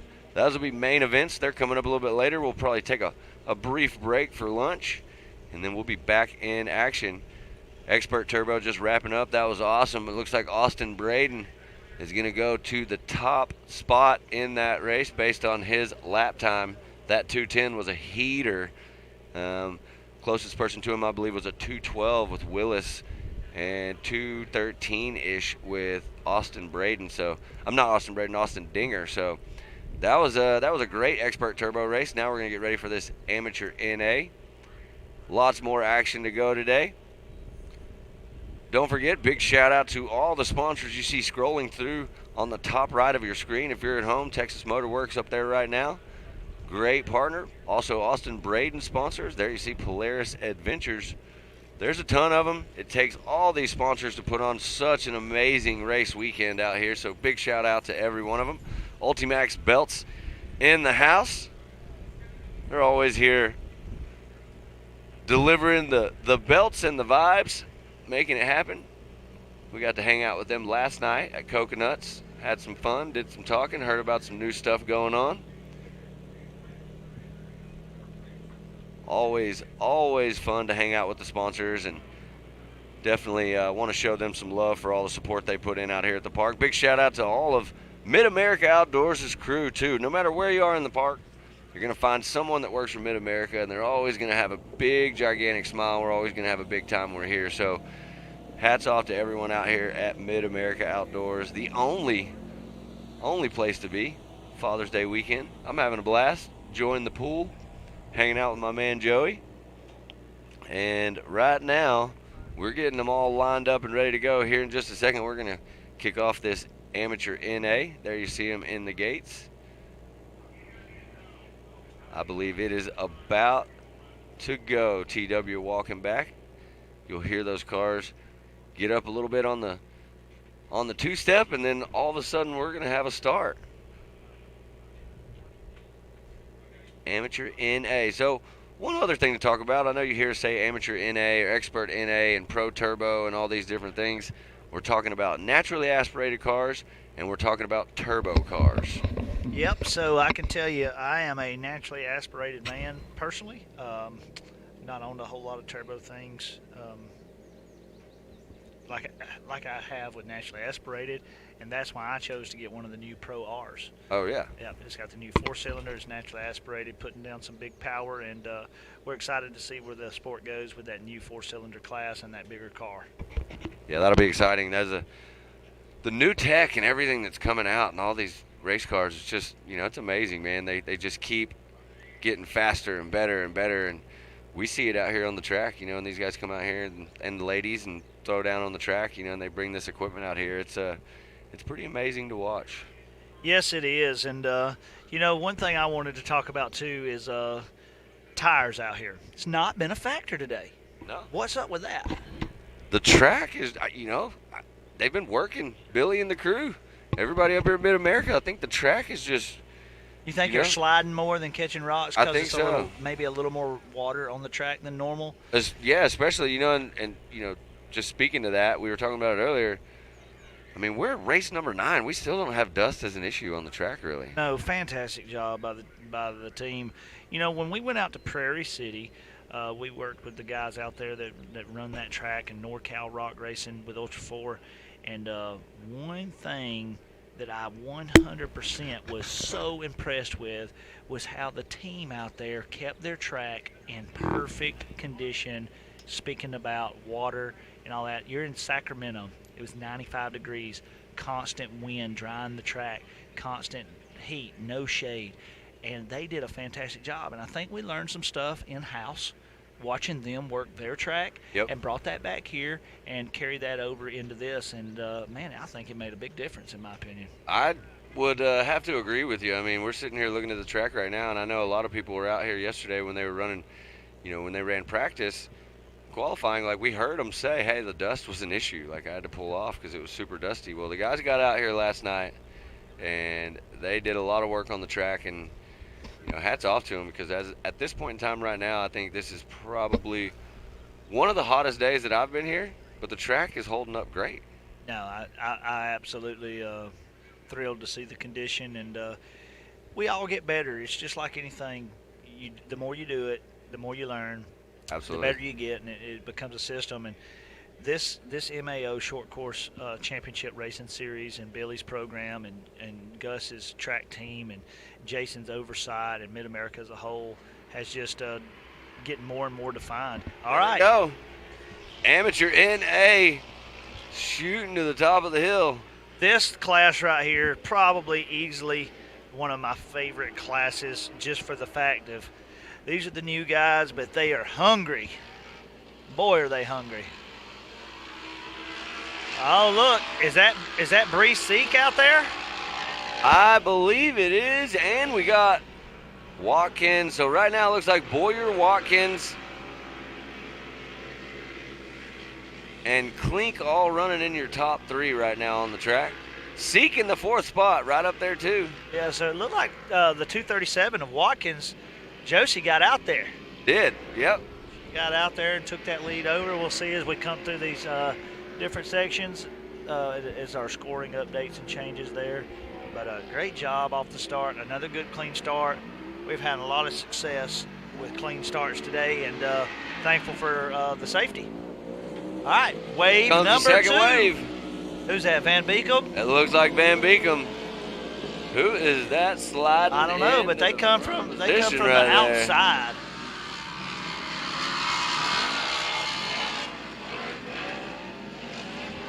So Van Beekum Looks like green. Oh, it may be. Van Beekum, he looks like he's always ready to have a good time, man. That kid's got a good future too. Oh yeah, that car, we'll never miss that American flag car. He's definitely proud of the country he lives in. Look at my girl out here running out front, just selling those tabletops. Yes.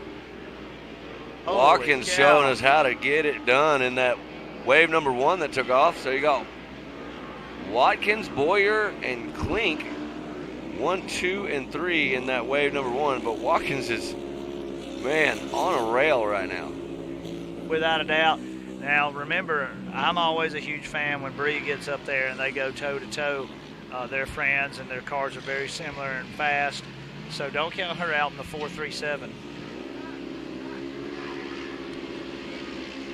All right, you got them coming around on the back side of the track right now. You may not be able to see it at home, but they are back there coming through the switchback, about to hit the 80-footer. There you are coming down the hill. Oh, what a save right there. Man. That's that downhill section we were talking about. You know, but, oh, wow, we just had a roll over. Back on all fours. Let's see if go, we keep going. go, Oh, go. look at that. That's what we like to see. You got it right there at home. If you're watching that, that was awesome. Two barrel rolls back on the tires, never even checked up, back in the throttle. What a race we are having out here. Only lost one position. Only lost one spot, yeah. Yeah, that's one way to pass somebody. That just shows you right there the fight. That car flipped over. They were not worried. They wanted to make sure it was still running, mash the gas. Not only that, just how durable they are. They are. They're tough. Absolutely fantastic cars, purposely built to withstand the safety aspect and the physical demands of what these racers are putting these cars through. Now we've got Medlin running in the second position. Watkins still out front leading the charge.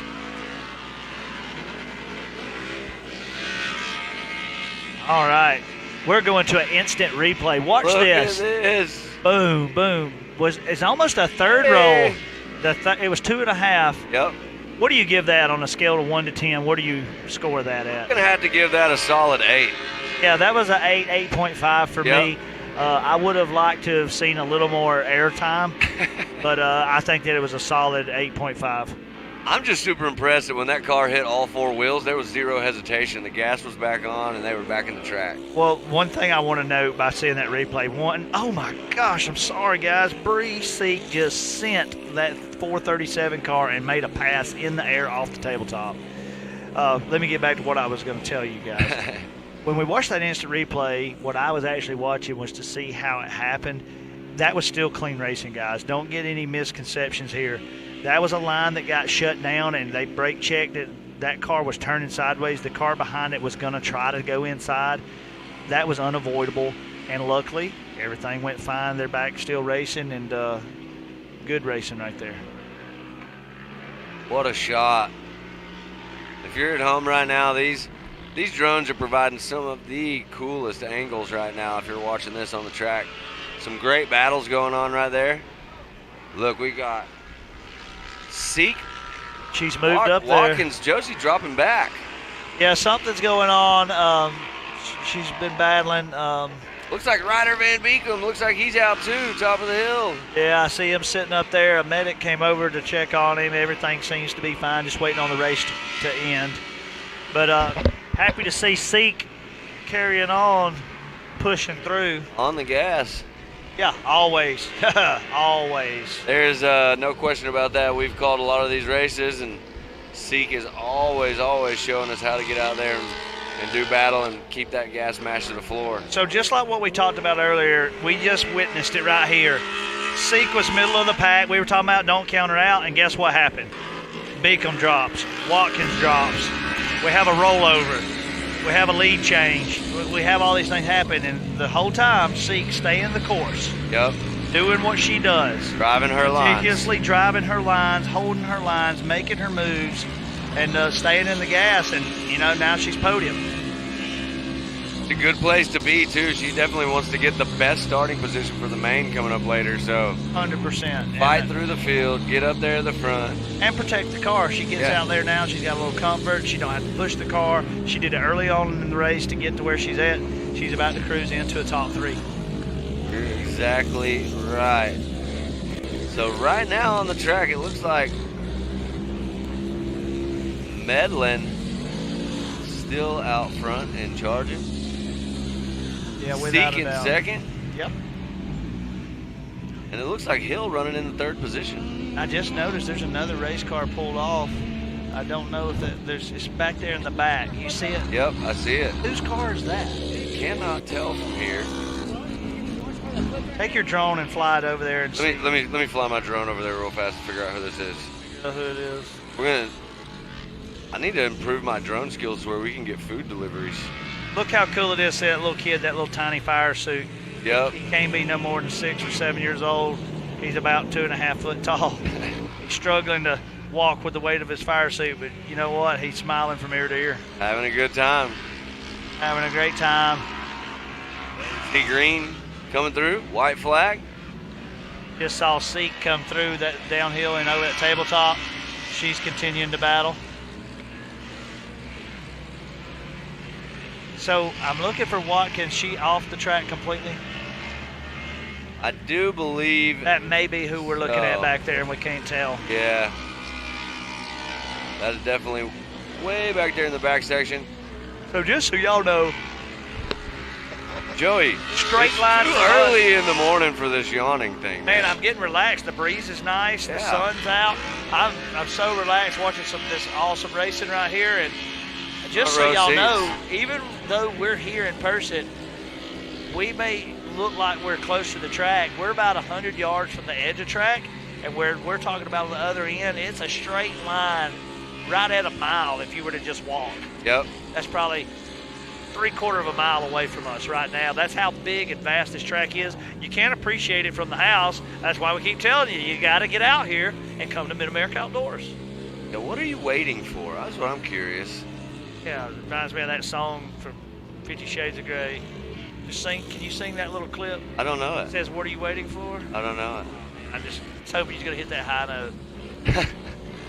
I'm saving it for coconuts later. Oh man, you Yeah. know what? Karaoke. We got the band later, and then I heard we're gonna be karaokeing after. After. And closing out this weekend for Father's Day, and Fathers Sing Free is what I heard.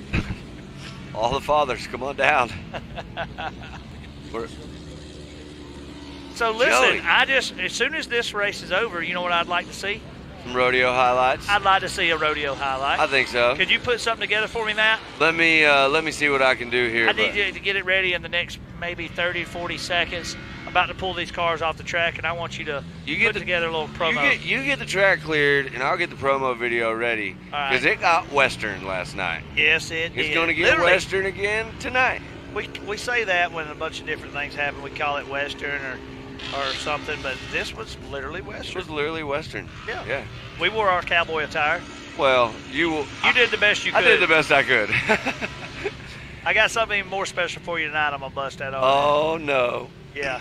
We're already calling you 2 chains now. I only got 1 chain. Now you're 2 Tonight chains. I'm going a little George Strait with you. I'm Oh, going to throw the man. Wranglers on and do the white buttoned up.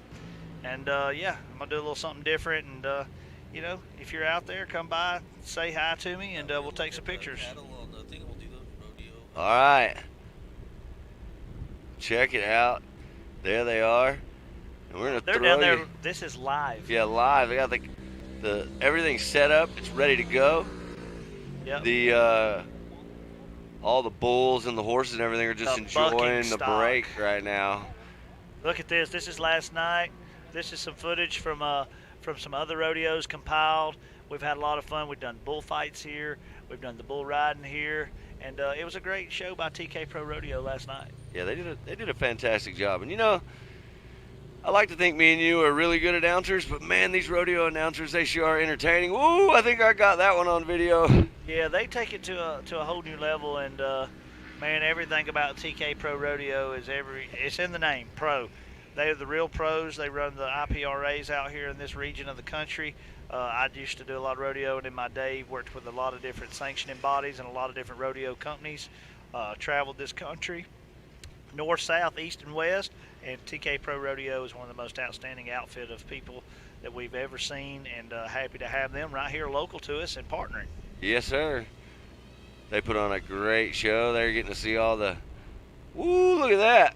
Yeah, we'll have a couple thousand extra fans come in just for the rodeo on Saturday night tonight. We did the slack on Thursday. We had our first portion of the show last night on Friday. Tonight's the big finale of the rodeo and our race event. We'll check back with that later, and y'all come check it out. All Joey, right. do you see what I see on the starting line? Is this a pro class? This is the pro class. Oh, Pro snap. NA. What was your dead giveaway? The white Baco racing car?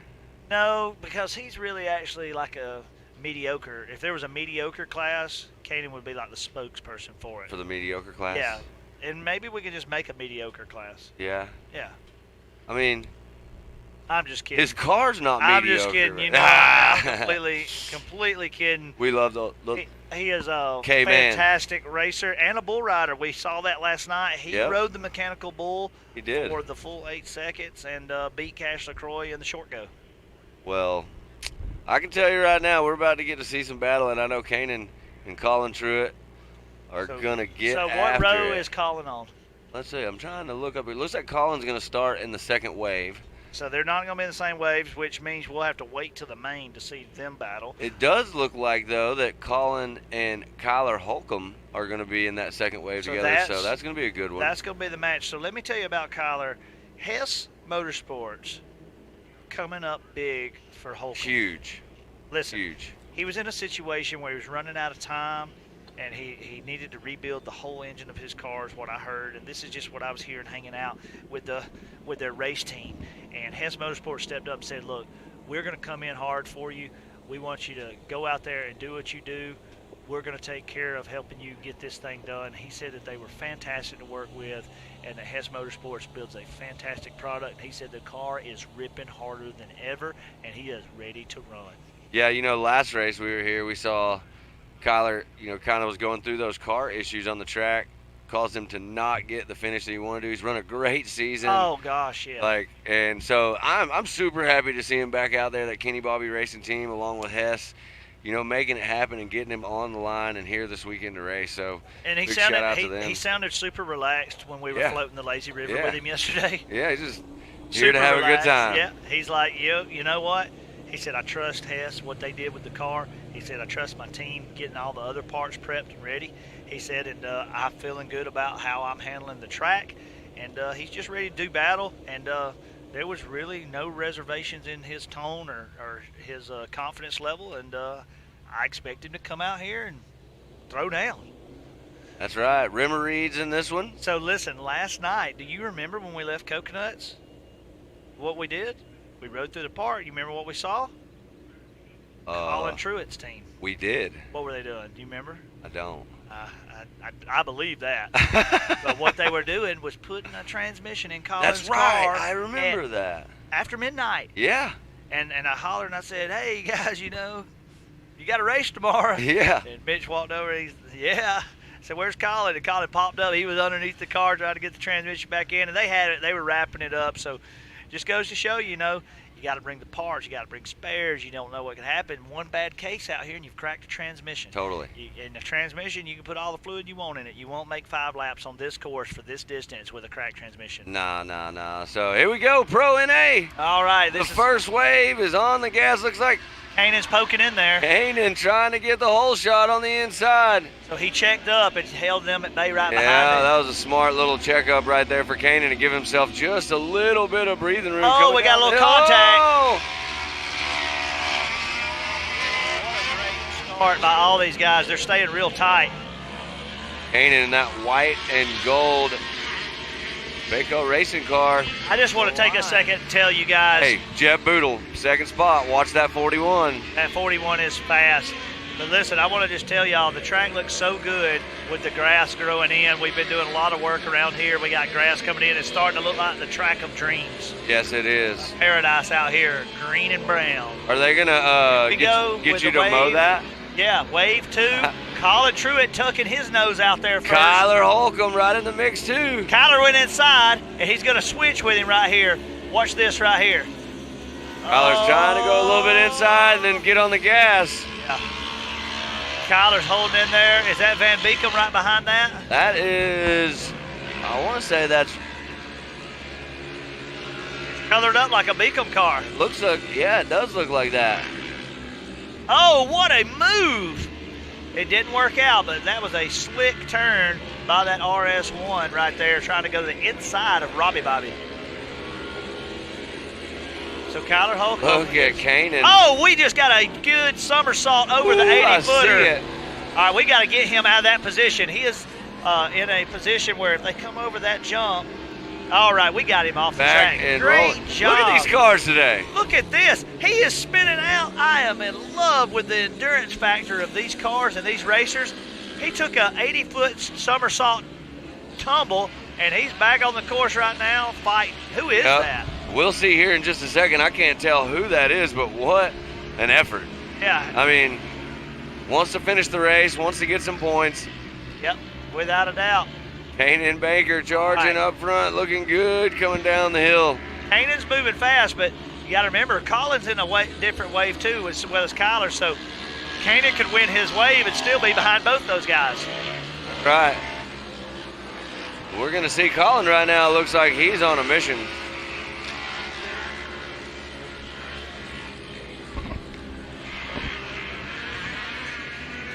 All right, there's the replay right there. Oh, man. The replay was of the rollover we were talking about. Great job by our in-house production team showing these replays. Really cool that we're able to give you that technology now at home so you can see what we're seeing and enjoy it multiple times. All right, looks like we may have something going on the back side of the track. We're trying to get over here and see what's going on. I see people heading that direction. There's 41. Looks like Jeff Boodle had a spin out right there. Yeah. Colin Truitt still leading the second wave. Kyler Holcomb running that second position. Kanan Baker. And there's Rimmereed in that first wave running in that second spot. Yeah. I love the it. The Ensign in the third position. These guys are, I'll be honest, Colin is not able to keep extending that gap between Kyler. He is kind of holding his own, just kind of, he's out there, but he's not really stretching it no more. You mentioned it earlier, though.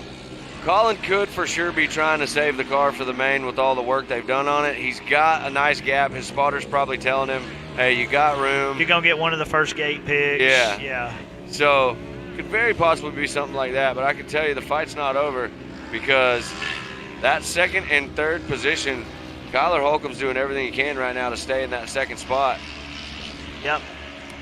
And I'm sure Kyler, he's loving that he's out there with this new Hess Motorsports engine that just got built, and he's able to push the car. Yeah, absolutely. This is helping him really. He's not babying nothing. Look at Ensign trying to blow out the top side of that corner. That was a really cool shot, wasn't it? Yeah, it was. Kanan Baker out in front. So something's happened. Kyler just pulled away from third place. I don't know if he third place lost to Axel or what's going on. But in that second wave, they were neck. That's Hess. Oh, that's Van Beekem. Sorry. That was Van Beekem. Something must have happened because they were nose to nose for most of this race. You know what it is? I think Kyler finally just hit his break-in period.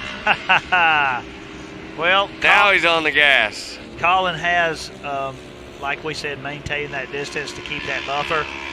He is probably just trying to race with Kanan Baker at this point because they both got clear track in front of each one of those waves. We're going to get a look up here and see 206's Colin Truitt with a 202. So a 206 from Kanan Baker, a 202 from Truitt. And let's see what Holcomb is running on lap times. He's on a 206, so fastest person on the track right now is definitely going to be Colin Truitt. Colin has got, I think he's got a little bit of a chip on his shoulder from last round. He wants to come out here and check out and get this win. No, he's had some tough luck between wrecks, his shoulder. He had a bad run at Ultra 4 at the 918. You know, just different races. Hit a deer on the way here in their big rig. Yes, they did. Just all kind of obstacles, but he hasn't quit. He never quits. And his program is a serious program. He is a factory-backed racer, Polaris Razor. Yep. You know, it cracks me up every time Kanan Baker comes by here. Kanan Baker, one of the youngest pro drivers in the field, if not the youngest.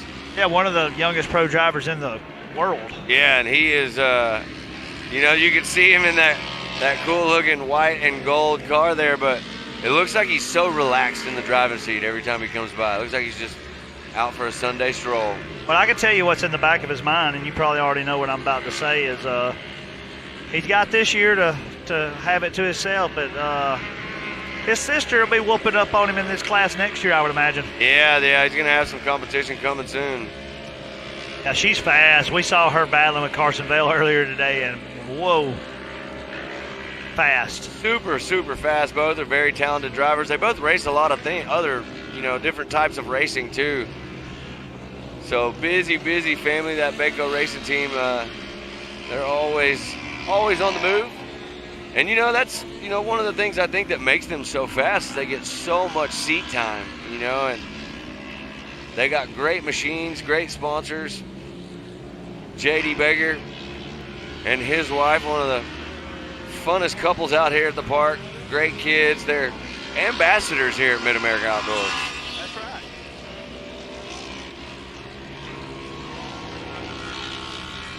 All right. So I can't tell, but it looks like Kyler Holcomb's got a flat right rear. That Honda that's moved in, the green Honda, I believe that's Hess. Yep. Factory back rider also here from Honda. Yep. Green Honda Talon. Of course, Kyler Holcomb, though, leading Hess in that second position of the his wave in a Yamaha. Kenny Bobby Racing Team. There is Kanan Baker. He's going to take the white flag.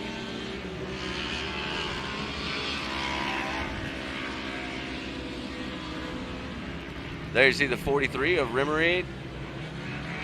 So they've been having some success, and I think he had some big success in his big truck. The Rimmereeds did. Yeah, for sure. That was an incredible race. We posted some stuff up on Mid-America's, giving him a big congratulations after that, because, you know, I think the coolest thing about that whole story was the adversity. And then he came back and won the whole thing. You know, he had some issues, didn't make any big deal about it. They just kept working and fought hard, and, you know, ended up taking the overall win.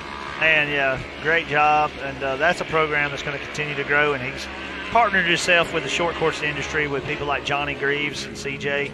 Yes. And learning and working with those guys. And that's what you got to do.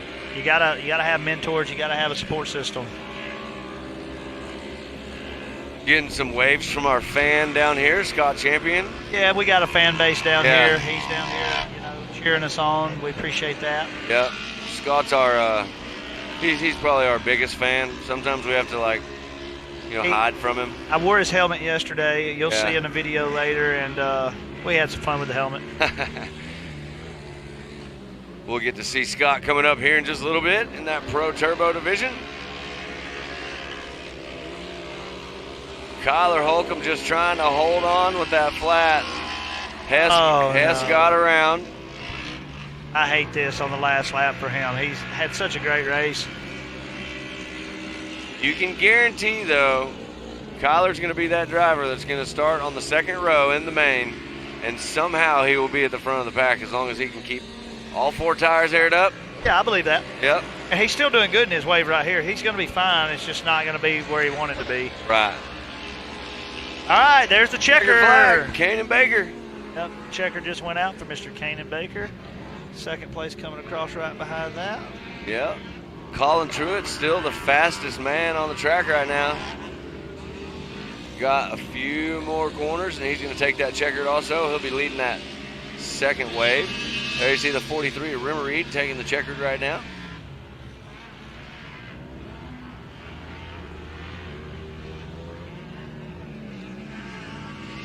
All right. Pro NA. Guess what's up next, Joey? Women's. After this race, I'll let you know. All right, Colin Truitt, second wave coming through, going to catch his checker flag, and we're going to see if it bumps him all the way to first, and it does. That's right. Colin Truitt is going to be your fastest qualifier in this heat. Looks like we got Vet 40 Plus Turbo and Vet 40 Plus NA. Oh, I thought we were ready for some women action. That's after. Well, we got Youth 1K before then, and then we bring the ladies out. Got to give it up for the ladies. Oh, 100%. And that Youth 1K class, boy, that's a competitive growing class. Sean Hess second in that heat coming around. Third was Barnes, I believe. Yeah, I believe that was Barnes. And then Kyler, unfortunately, got that flat. He held it in there, and he's going to finish.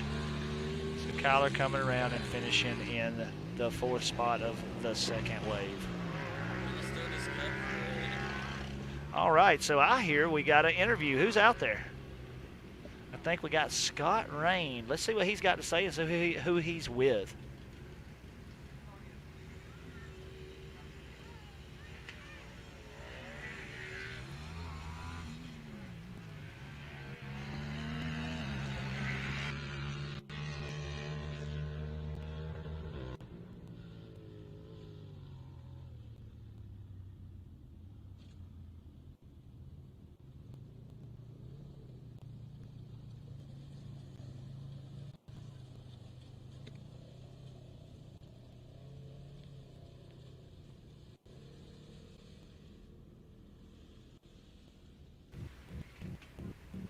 Hey guys, we got Dana Baker down here with off track.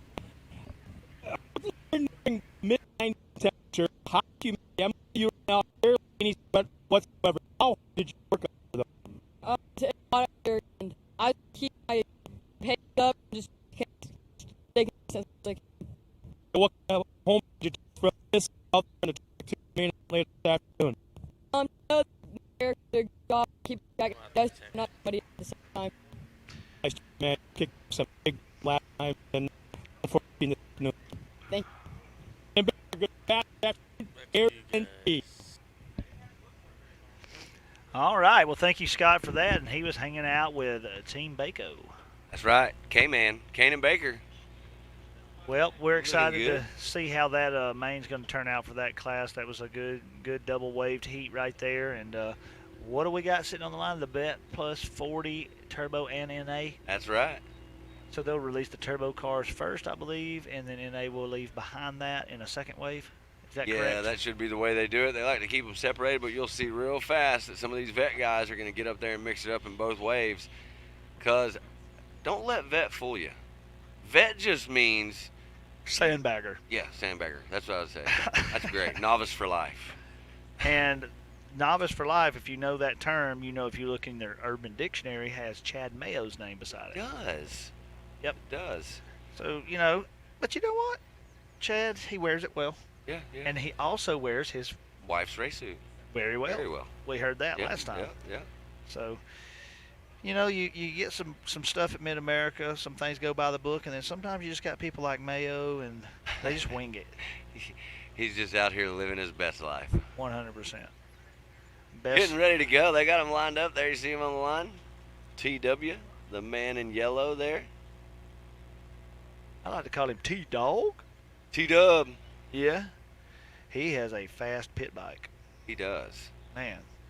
I feel like he's got a V8 in that thing. Yeah, the MV4. It is. It's super fast. We got 190s. He builds a KLX, and I think that thing eats our lunch. And he wrapped it up sweet too, didn't he? Yeah, it looks cool. Yeah, it does. I love his mountain theme and all this stuff he does. Yeah, it's really legit. Nice. He let me ride it, which is a mistake for him. He didn't know it. But when you let me ride things, you're putting it at an extreme risk. Yes.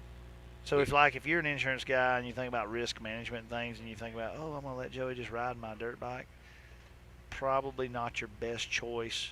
You should deny that opportunity. We gave a fair warning yesterday to Marvin Vale, and he was very trusting too. He still sent us out there in those cars. But man, how much fun did we have? It's great. I mean, the cars are flawless, and the Vale team, they're just absolutely amazing. All right, who got it? That looks like amateur NA. Uh-oh.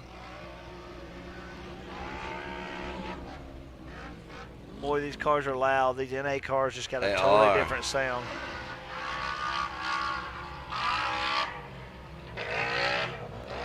There's Caden Ellis's car. The Doomswell sponsored 84 machine. That's actually his dad. Robbie Ellis is out there right now battling it out. And if you remember, Joey, when we were out here for Memorial Day round, Yes, sir. Robbie had some issues with his car. Turbo caught on fire. That's right. So he is still running Caden's 84 Doomswell sponsored machine. So we talked to him last night a little bit about that, and what happened is he had an issue with the turbo. Yep. He'd bought a turbo to be ready for this race. Uh-oh, comes second wave. Ooh, look at Mayo trying to dive in there. He jumps right into that third spot. Takes that inside line. 22. Is that a Remereed car? I believe it might be. About to find out. Look at, That's Daddy Remereed, isn't it? I think it is. We'll get our scoring back up on the live feed here in a second. What I was going to say, though, is he had a turbo that was messed up, and then he had to end up getting another turbo. That one was messed up. Got a third turbo, but just didn't have time to get it together, so he's racing that car. What's on the side of that car? It says Max Racing. Okay. Max, one of the guys that builds a lot of really, really nice cars. That's his old car. Caden picked that thing up, and as an honor to Max, when his dad passed, he left the car all wrapped with the Max stuff on there. Oh, how cool is So that? super, super awesome. Caden Ellis, stand-up guy. We saw Caden get a big win last time. Robbie's out there right now in his car, showing us how to get it done. There you see that second wave in the back section of the track right there. That second wave's a full wave, and it's still pretty tight after half the track is gone.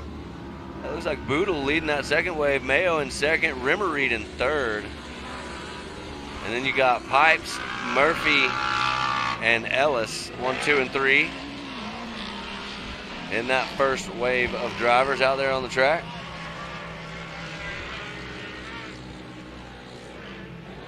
What a view. Look, driver getting off the side right there, going Yeah, into a little that bit. Ultimax spillway. It's tricky right there. It's deceptive because you're coming off of all those long straightaways and big jumps, and you're moving fast. It doesn't look like it turns much, but it's actually blind.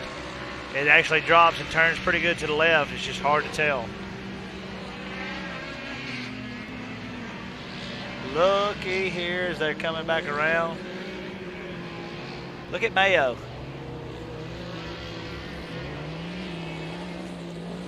So Mayo's on the gas. He come down that hill flying right there. he's still getting adapted to this RS1, correct? Yes. So he's done a lot of changes. He's got a completely new front end. Everything on the front of that car was just replaced. Oh, big bicycle coming down the hill right there. I save. Yeah, so he's still getting adapting and figuring out this new car. Oh, looks like he you has saw? an engine. Oh! Wow, he was all over the place right there. Not sure what happened right there. It looks He like just checked his Facebook in the middle of the race. Oh, he's lost something. He is sliding everywhere. To me, he looks like he's lost steering up there. I don't know exactly what he's got going on right there, but He is making his own path right now. I have no idea what he's doing. he's trying- coming back on the track. Maybe Right. I believe he's lost maybe a tie rod. that could be the issue. He- That was an interesting. Line choice. Yeah. I'm proud of him for not wanting to quit, but there's just some things you can't drive without steering. That's right. And it looks like he's finally pulled to the side of the track there. He's going to make the smart choice. Yep, track official's going to go help him out, make sure we get him back where he's going. All right, so that makes that second wave. He is stretched out there big time. Rusty Pipes out front leading the charge. That's going to allow. Looks like Remereed is going to move into that next spot. Yep. Boodle still leading the way. And then it looks like you got Rich, Buckafusco, and Schroeder. Those are going to be your Vet 40 Plus NA drivers. And it looks like in your Vet 40 Plus Turbo, Rusty Pipes, I can tell you, making short work of it. I'm having fun out here with you today this Father's Day weekend. I'm thankful for the opportunity to be out here on this live feed with all you at home as well. And for all you that's hearing us here in the park, if you're on the live feed, you're not the only people that can hear us. We integrated our system, and now everybody in the park also gets to hear what you hear. Everywhere. Everywhere. We call it the world. Yeah, we have fun. We're trying to just spread the stoke, have a good time. Yeah, we enjoy doing this. I enjoy working with Matt. He's an okay guy, I guess. Decent. Yeah. He's a little sketch, but you at home don't have to get close to him. Yeah. And, likewise, you have a great time. I've learned a lot. Look at MAO. Yeah, MAO is still trying to find his way to the race course. Hey, buddy, you're lost. I need you to shut her down. Looks like MAO's going to try to get off the track safely. We're just messing with you, picking at MAO when he goes back and watches some of his video. He's finding his way to a safe zone as directed by the track officials. He's not doing anything that's not orchestrated by management. I gotta say, I do like that yellow look on that car. It absolutely looks good, but it's a little deceptive because it's almost Can-Am yellow. Yeah, I know. He said that was his thing. He wants to go yellow. He told me he was going to keep them guessing like that TikTok. All the time, yeah. Never let them know your next move. Yeah, right. Buy a Polaris, make it look like a Can-Am. That's right. Yeah. Bummer for Chad on that one. He'll be back in the main, though. We're sure to see that. Oh, yeah. He was out front, too, man. He was killing it. He was on the gas. There you see the 84 of Robbie Ellis. If you're just tuning in with us, we are in the vet classes right now. We still got women's classes to go, as well as Youth 1000, and then we have the Pro Turbo. Turbo. Hey, I think we did that pretty well. I know, that was good. Almost as good as our slow-mo. Yeah. Can't wait for everybody to see the slow-mo. I guess, we got a little confused by technology when they said slow-mo. We did slow-mo, and then... Yeah, apparently they do that in editing. Yeah, we can do that. You guys don't have to walk slow. I told them if they could slow me down when they do the track footage, could they speed me up? That's right. That's what they said. They said, you guys are going so slow, we're going to bump this up a little bit. I don't think we went that slow. I thought we were going pretty fast. I felt like I was Ricky Bobby in Talladega Nights after his wreck, and he comes back and he thinks he's flying. Yep. He's doing like 17. Yep. That's what I felt like. That's me too. All I can tell you is such beautiful cars of Carsonville and Marvinville. I just didn't want to break nothing because I do not want to fix it. Me neither. I told Marvin before we even got in him, I said, hey, if you make fun of me for how slow I drive this, just remember, I don't want to break your cars. Not a chance. Not a car of that caliber, not any car, anybody's race weekend. At all. We want to make sure that everybody has the best opportunity. And then, Carson, super supportive guy Carson is. He left me a bunch of really motivational, inspirational notes. Checkered flag is out. Checkered flag is out. Yes, sir. Rusty Pipes, top spot. Without a doubt. He already raced in this heat. He was getting the track dialed in his heat earlier from his other class. In the expert class, isn't that correct? Yep. And it looks like there's Ellis taking the checkered flag. Fantastic work. Looks like Boodle gonna get the win. This has been a good little battle out here. We had some bicycles and some saves and some different things going on. Chad MAO, he, this is the vet class. He's getting a little older. He forgot to stay on track. So, don't know if he having some type of technical issue. Yeah. All right, I think we are, as soon as we clear this course, I believe what we need to do is we need to go over there and have another interview with Scott. I don't know why we wouldn't. Scott's sitting up there on the hill waiting on us. Yeah, he's over there. And Scott, just go ahead and take it away right now. You got it, Scott.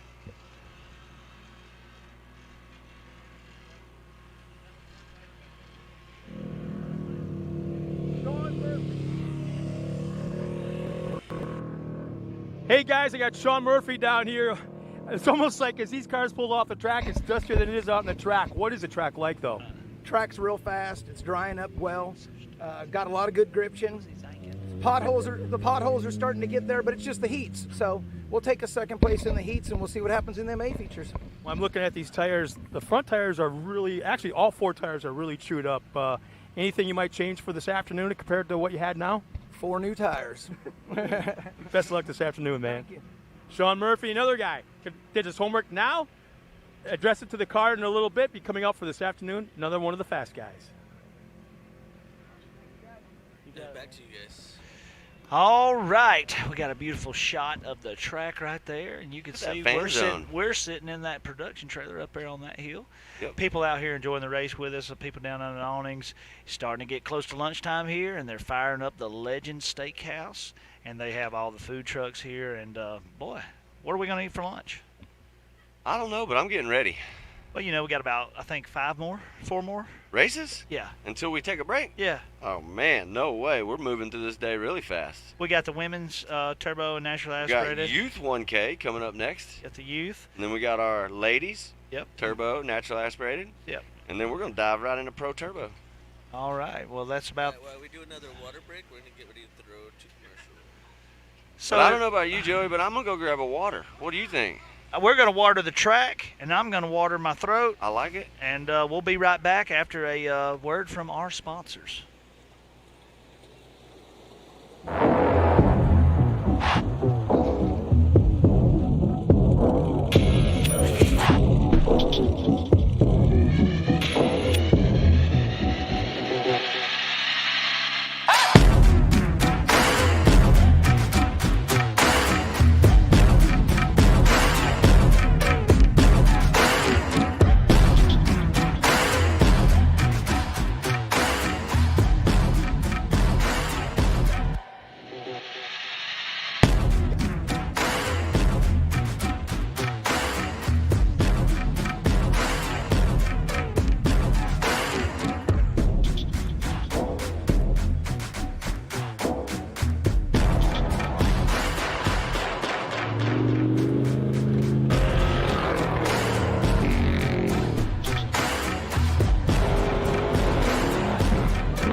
Not only in the Baja 1000 but in Ultra 4. It's on my daily drivers. It's their wheels are on everything that I drive, and I don't think I would go anywhere without them.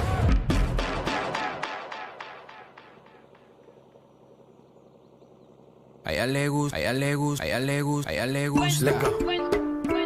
A mí me gusta. A ella le gusta.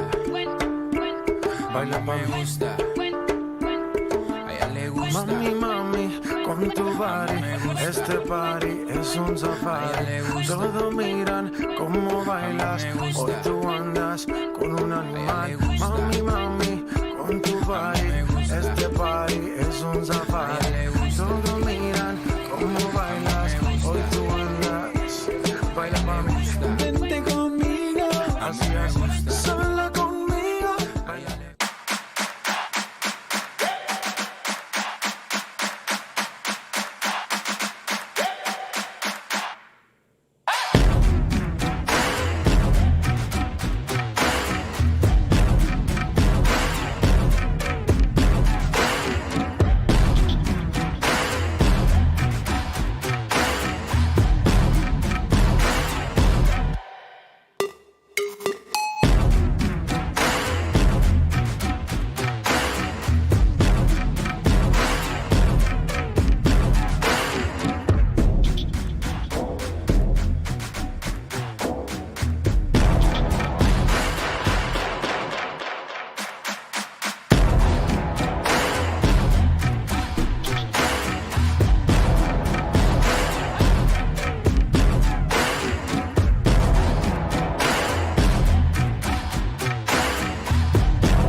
Might just go out.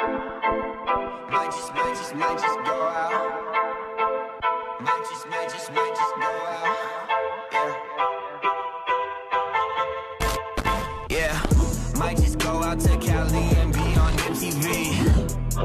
Pure work, you SoundCloud rappers ain't my breed. I say C's, homies shooting, I say G's. I know, I am overboard, see me jump overseas. Ego feeling like Texas, told these women don't test us. I got dimes here waiting, Kelly, Kate, and Alexis. No hands on the...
Here we are, 20 years later, still making horsepower, still increasing performance, and still making that official off-road sound.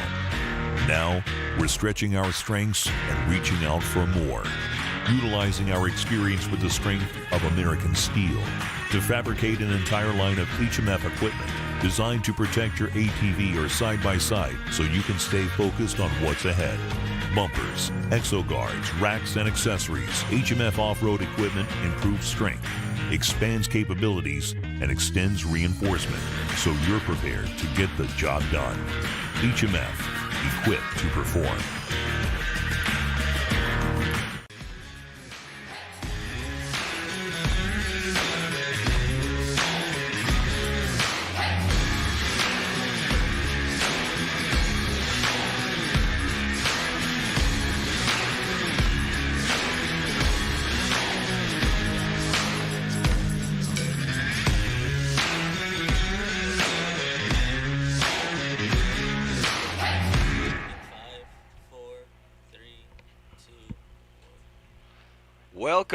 Welcome back, and we're going to actually take a quick break, send it over to Tennessee, listen in to what's going on there with the Ultra 4 race on the screen right now. So take it away, Tennessee Ultra 4.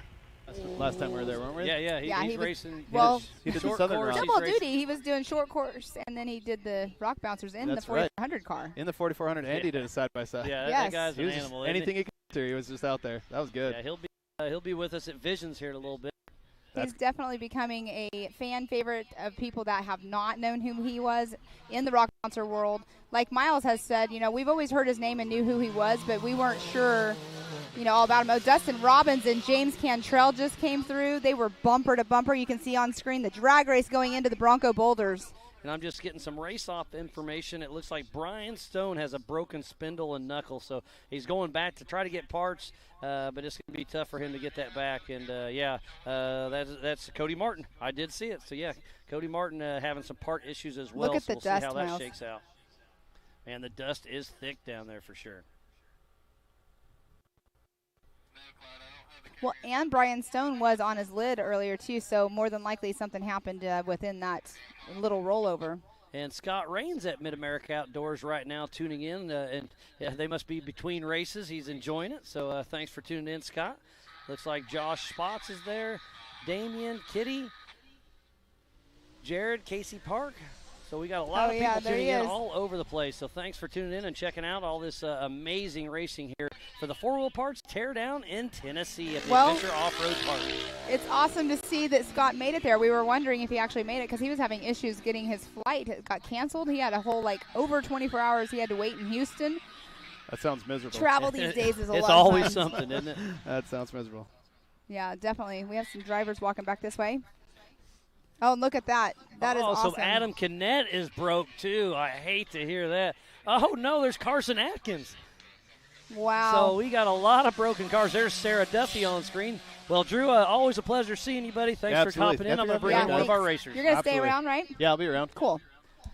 So there is Sarah Duffy out at the Rigid Ridge right now. So there is so much action going on everywhere out there. The attrition is definitely sitting in. I just saw Adam Kinnett give me the broke sign, and then right behind him is Carson Atkins. I flagged you over here. Yep. What's going on, man? So I lost throttle.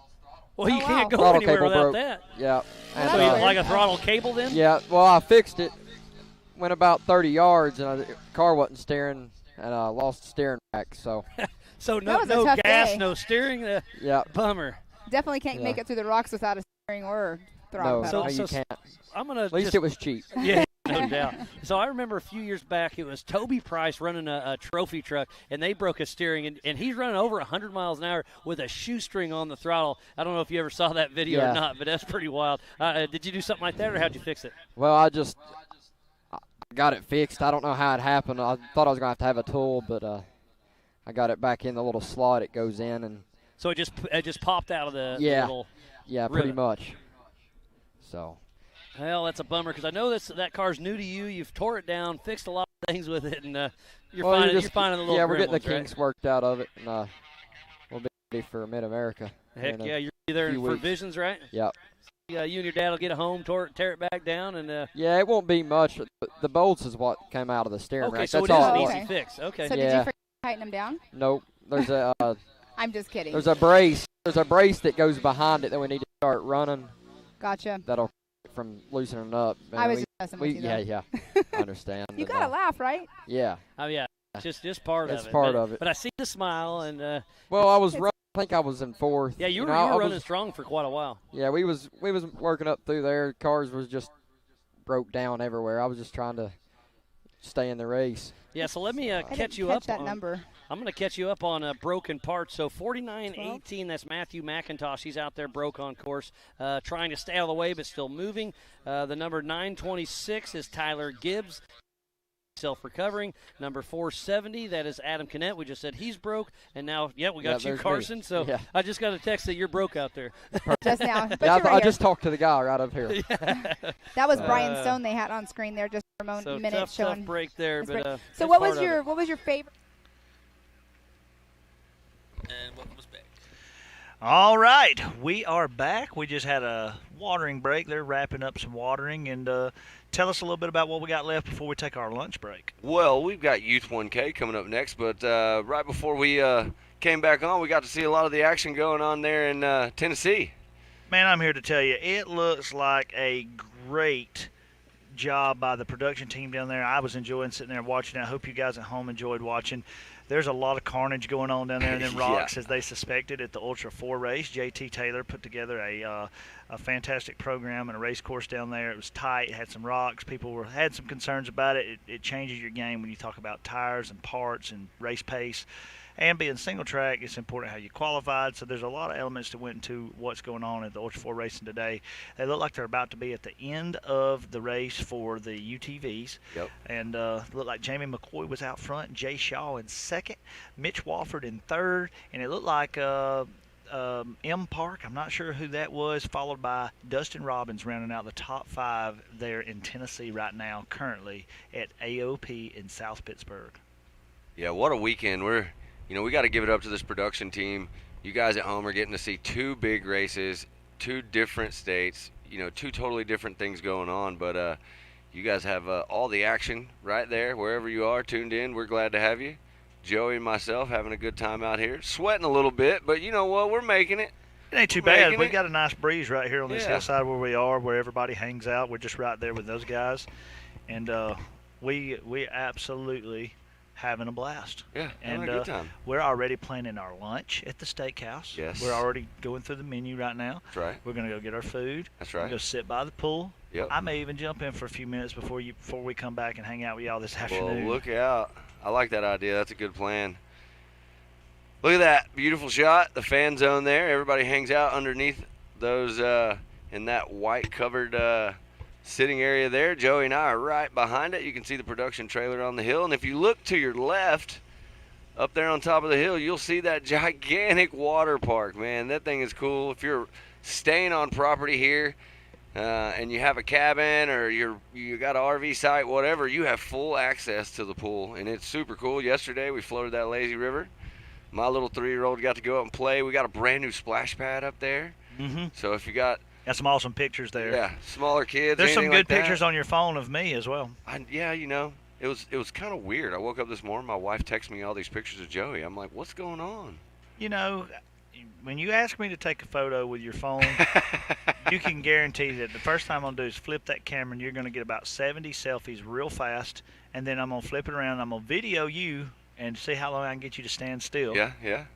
And then I'll take the picture. Well, I was very impressed. Your photos that came through to me this morning, they were very Zoolander-ish. You had that male model thing. Oh, Magnum. Okay. Yeah, I can do it. I can do it again.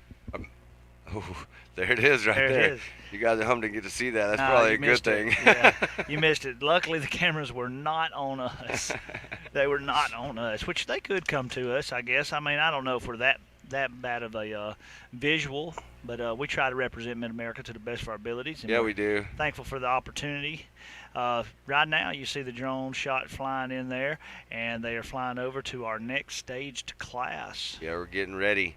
This is going to be Youth 1K, I do believe. And then after that, we got to give it up for the ladies. We're going to have our ladies' classes. They're going to take the course. And who do you look to take some of those classes? I know we always are talking about Team Baco. They've got a strong front runner there. But then we also have Tewksbury. Yeah, so, this is one of those weekends, we talk about this every once in a while with the team stuff. Yeah, let's talk about the team stuff because Billy highlighted some stuff in the driver's meeting. Yep, and there's definitely some people that are driving, their teammates that are here driving. I know Tewksbury, Mr. and Mrs. Tewksbury, Ryan and his wife, are not here this weekend, so Aliana will be partnered up there.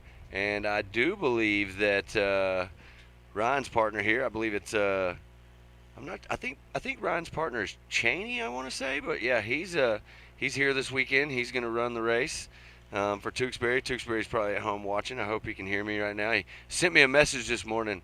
Hey man, it's hot. Can you give me a boat? So Tewksbury hopefully is watching on his phone, floating in the middle of the lake this weekend, enjoying Father's Day. He's a heck of a guy. And right now, I don't know. I'm going to tell you right now, in this Youth 1K, here's what I'm thinking. If that camera pans a little bit to the left right there, I'm pretty sure you're going to see Carson Vale on the line. He is all the way over there at the end. And he is in the car that I drove yesterday. So that's your car? That's my car. I told him yesterday, that's my car. Someone tried to lean on my car yesterday, and we had to, When it said Carson Vale, I almost thought you told me the car's for sale. Yeah. It was yesterday. I sold it back to him at the end of the day. That was kind. Yeah. For, of course, a profit. Yeah, I made some money on him. Yeah. So, luckily he got Whoa, that here we go. Pantene Good Pro V night. sponsorship. Look at that. I wasn't the only one sleeping on that start line. Hey, I think Carson, that's not normal to see Carson back there, but yeah, he was sleeping a little bit there, so he's going to start in the third spot. Who do we got making the charge going straight to the front there? That was a heck of a start for Van them. Beekham going inside, ain't it? Yep. Carson. Van Beekham, then you got Tremblay. Looks like Caraway had a little problem off the track a little bit. There goes Luke Meyer. So one thing about these race cars with all the safety equipment and trying to keep them low, keep them, over center, balancing the cars, you cut out a lot of visual space. Carson and them did a really nice job with their cars, keeping it where you can at least see and manage to make moves. None of these cars you're going to be able to see side to side or behind you, but visually frontwards, it's important to have visibility. Yeah, absolutely. And that's, talking about that, because of the visibility and how harnessed into the car you are, that's why spotters are so clutch out here when racing's going on, so they can tell you where you are, who's around you, how much gap you got, different things. Cautions coming up on the track, anything they got. So did Vail make a move? I'm trying to see right here. Oh, he's moved into the second position. Yeah. So it looks like right now that's the Leach. Oh, Van Beekham, what happened? Uh-oh. Oh, no. God, he's had some tough luck. Whoa, Carson getting out there. Hey, but you know what? Those cars are so stable. A tire didn't even lift. It just slides all over the place. And really cool cars. Really great concept. All right, so Leach and Vail, that's the story right now. That is, but I'm telling you right now, I'm watching Carson. Carson's on the gas, and he is trying to track down Leach. He's picked up a lot of ground on him. He's got plenty of race, too. Look. Oh, yeah, inside line. Leach went wide. Vail took the inside, so over the race line jump they go. Oh, wasn't able to make the move yet. He's going to go outside and try to set him up in. He's going to go in. And wasn't able to do it yet. So Leach, one thing I've noticed about Leach, his car is hooking up. Really good. Yes. I don't know what tires he's running, but whatever he's got going on, maybe some MRTs, Maxxis, something, he's hooking up. Uh-oh. Carson is headhunting. He wants that top spot. Whoa, look at Carson coming down the hill, throws it into the slide. About halfway down the hill. That is a heck of a corner right there. Yeah. You guys don't understand how hard that is. I can't even walk down that hill. No, that's about 60 to 70 degree slope. Yep. It don't look like it at home, but it is terrifying in a race car. And when you send it into that slide halfway down, you're going down the hill sideways. You're 45 mile an hour sideways, going down a 60% drop, and then it goes straight to flat ground, and all you can think is, I'm going to flip over. Yep, exactly. But somehow these cars are so capable that they handle it. Yeah, it was definitely interesting yesterday to get a new perspective on the track running that car. And see how it actually feels. Like, it's great for us when we're sitting up here talking to have that kind of information, Yeah, I have a new appreciation for the drivers. Wow, all I can say is the blind jumps, you've got to have guts. Yeah, you do. And there's a lot of sections out here. This section right here heading up the step up, like you come over the top of this right there, and then you're pretty much blind hooking it to the left. There's a little roller in that back section up there. And it drops down again. It was a lot of fun. It was definitely one of those times where you could feel your stomach every time, just kind of lifting and going down like on a roller coaster for sure. Oh yeah, it was a good time, and can't wait for everybody at home to see some of the fun we had. Yeah, it's gonna happen soon. So listen, Vail has been searching for an opportunity on Leach. He's taking some wild lines. He's trying to go inside, outside, to the left of the tabletops, to the right. He's moving back and forth and coming in these corners. He's staying tight. Leach is actually running wider lines in all the turns, but somehow is carrying more pace. Yeah, he's carrying more speed through the corners, and I think that's definitely helping him. You can watch pretty much the whole race. Carson has tried to find that inside line, and Leach is just he's on rails. Pedaled through. I mean, he is flying on the outsides and making it work. All right, so this shot right now, I did not appreciate those jumps. I'm telling you, I underestimated those three jumps right there.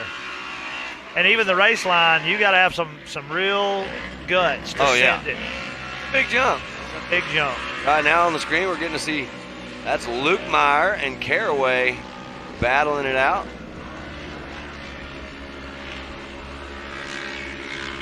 Back out to the front. Leach still leading the way. Carson right on his heels. Looks like Carson comes into the corner, brakes super hard right there.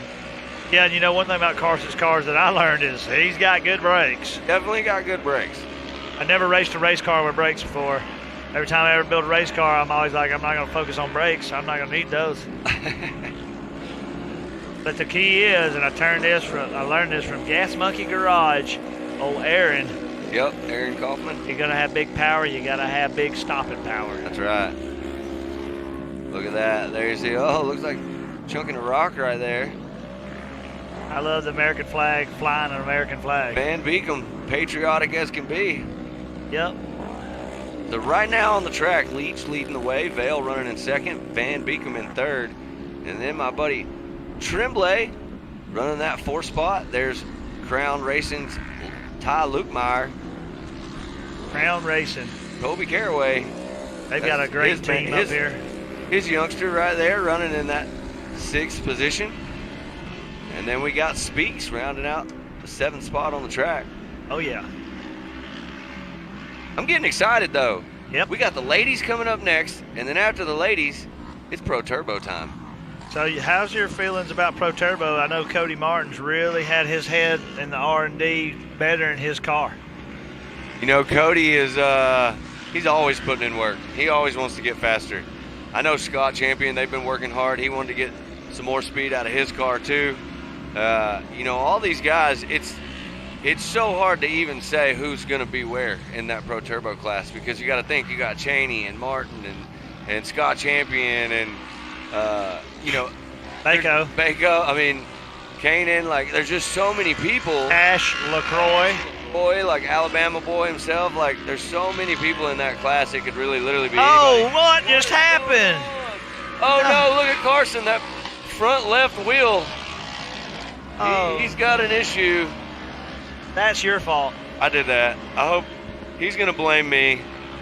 He's going to be like, dude, what did you do yesterday? You know what? I'm even more upset right now that he broke my car. Yeah, that's your car. But let me tell you something. He ain't quit yet. He's trying to see if he can get through to the finish. I don't have my lap count on the screen, but I think that I saw a flag being held. This is going to be the last lap, so he's got a long ways to go. If I can hold this spot, it'd be interesting to see if he can hold on to that tire, because it is in bad shape. Yeah, But don't worry about Carson. Even if he has to go back and rebuild this whole car, he's got enough to rebuild 5. Is what we were told yesterday. Yeah. So Marvin making it happen, and his team they'll get that thing dialed, get him back out there. And providing drinks for the entire campground this weekend. He was running around. They got 2 of these big old flatbed trucks with Gatorades on. Sports drinks. Yeah, sports drinks. Sports drinks. Sports drinks, sorry. But they got their sports drinks, and he was literally just going around giving them out. Not even giving out 1 or 2. He was giving out like, hey, take 2 or 3 cases, take it home with you. Great family. Yeah, he really took care of everybody on a hot weekend, and we appreciate those guys. So look, I'm looking back in there. Carson is still struggling, and he still hadn't lost that position yet. Is what's Here even comes crazier. AAA.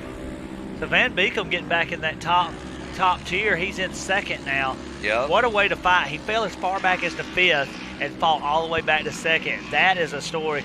God, Vale just He sending just it. jumped the whole thing with his front wheel. He about to fall off. knocked it back into place. He's trying to hold this position. I'm sure Marvin is on the radio saying, hold this spot, because that's one more gate pick you don't have to worry about in this Youth 1K. He's still going to finish in the 3rd spot, which could be important. He could win the main and hold the 3rd, and he could win for the weekend. That's right. Oh, my gosh. Don't do this. It's down to the last second. Vale, he's going to do it. He held on. Look, Carson. Tremblay's got a flat tire, too. So what a battle. That was incredible. Carson Vale, I am proud of that kid right there. Me too. He's not a kid. He's a young man. This is a youth class, but he's no kid. I already know what he's going to say when we go back over there. That's all good. Still going to send it, bro. Yeah. He actually has a sticker. You saw it. Matt sat down and he's like, really? Looked up and it just says, just send it. Yeah, just send it.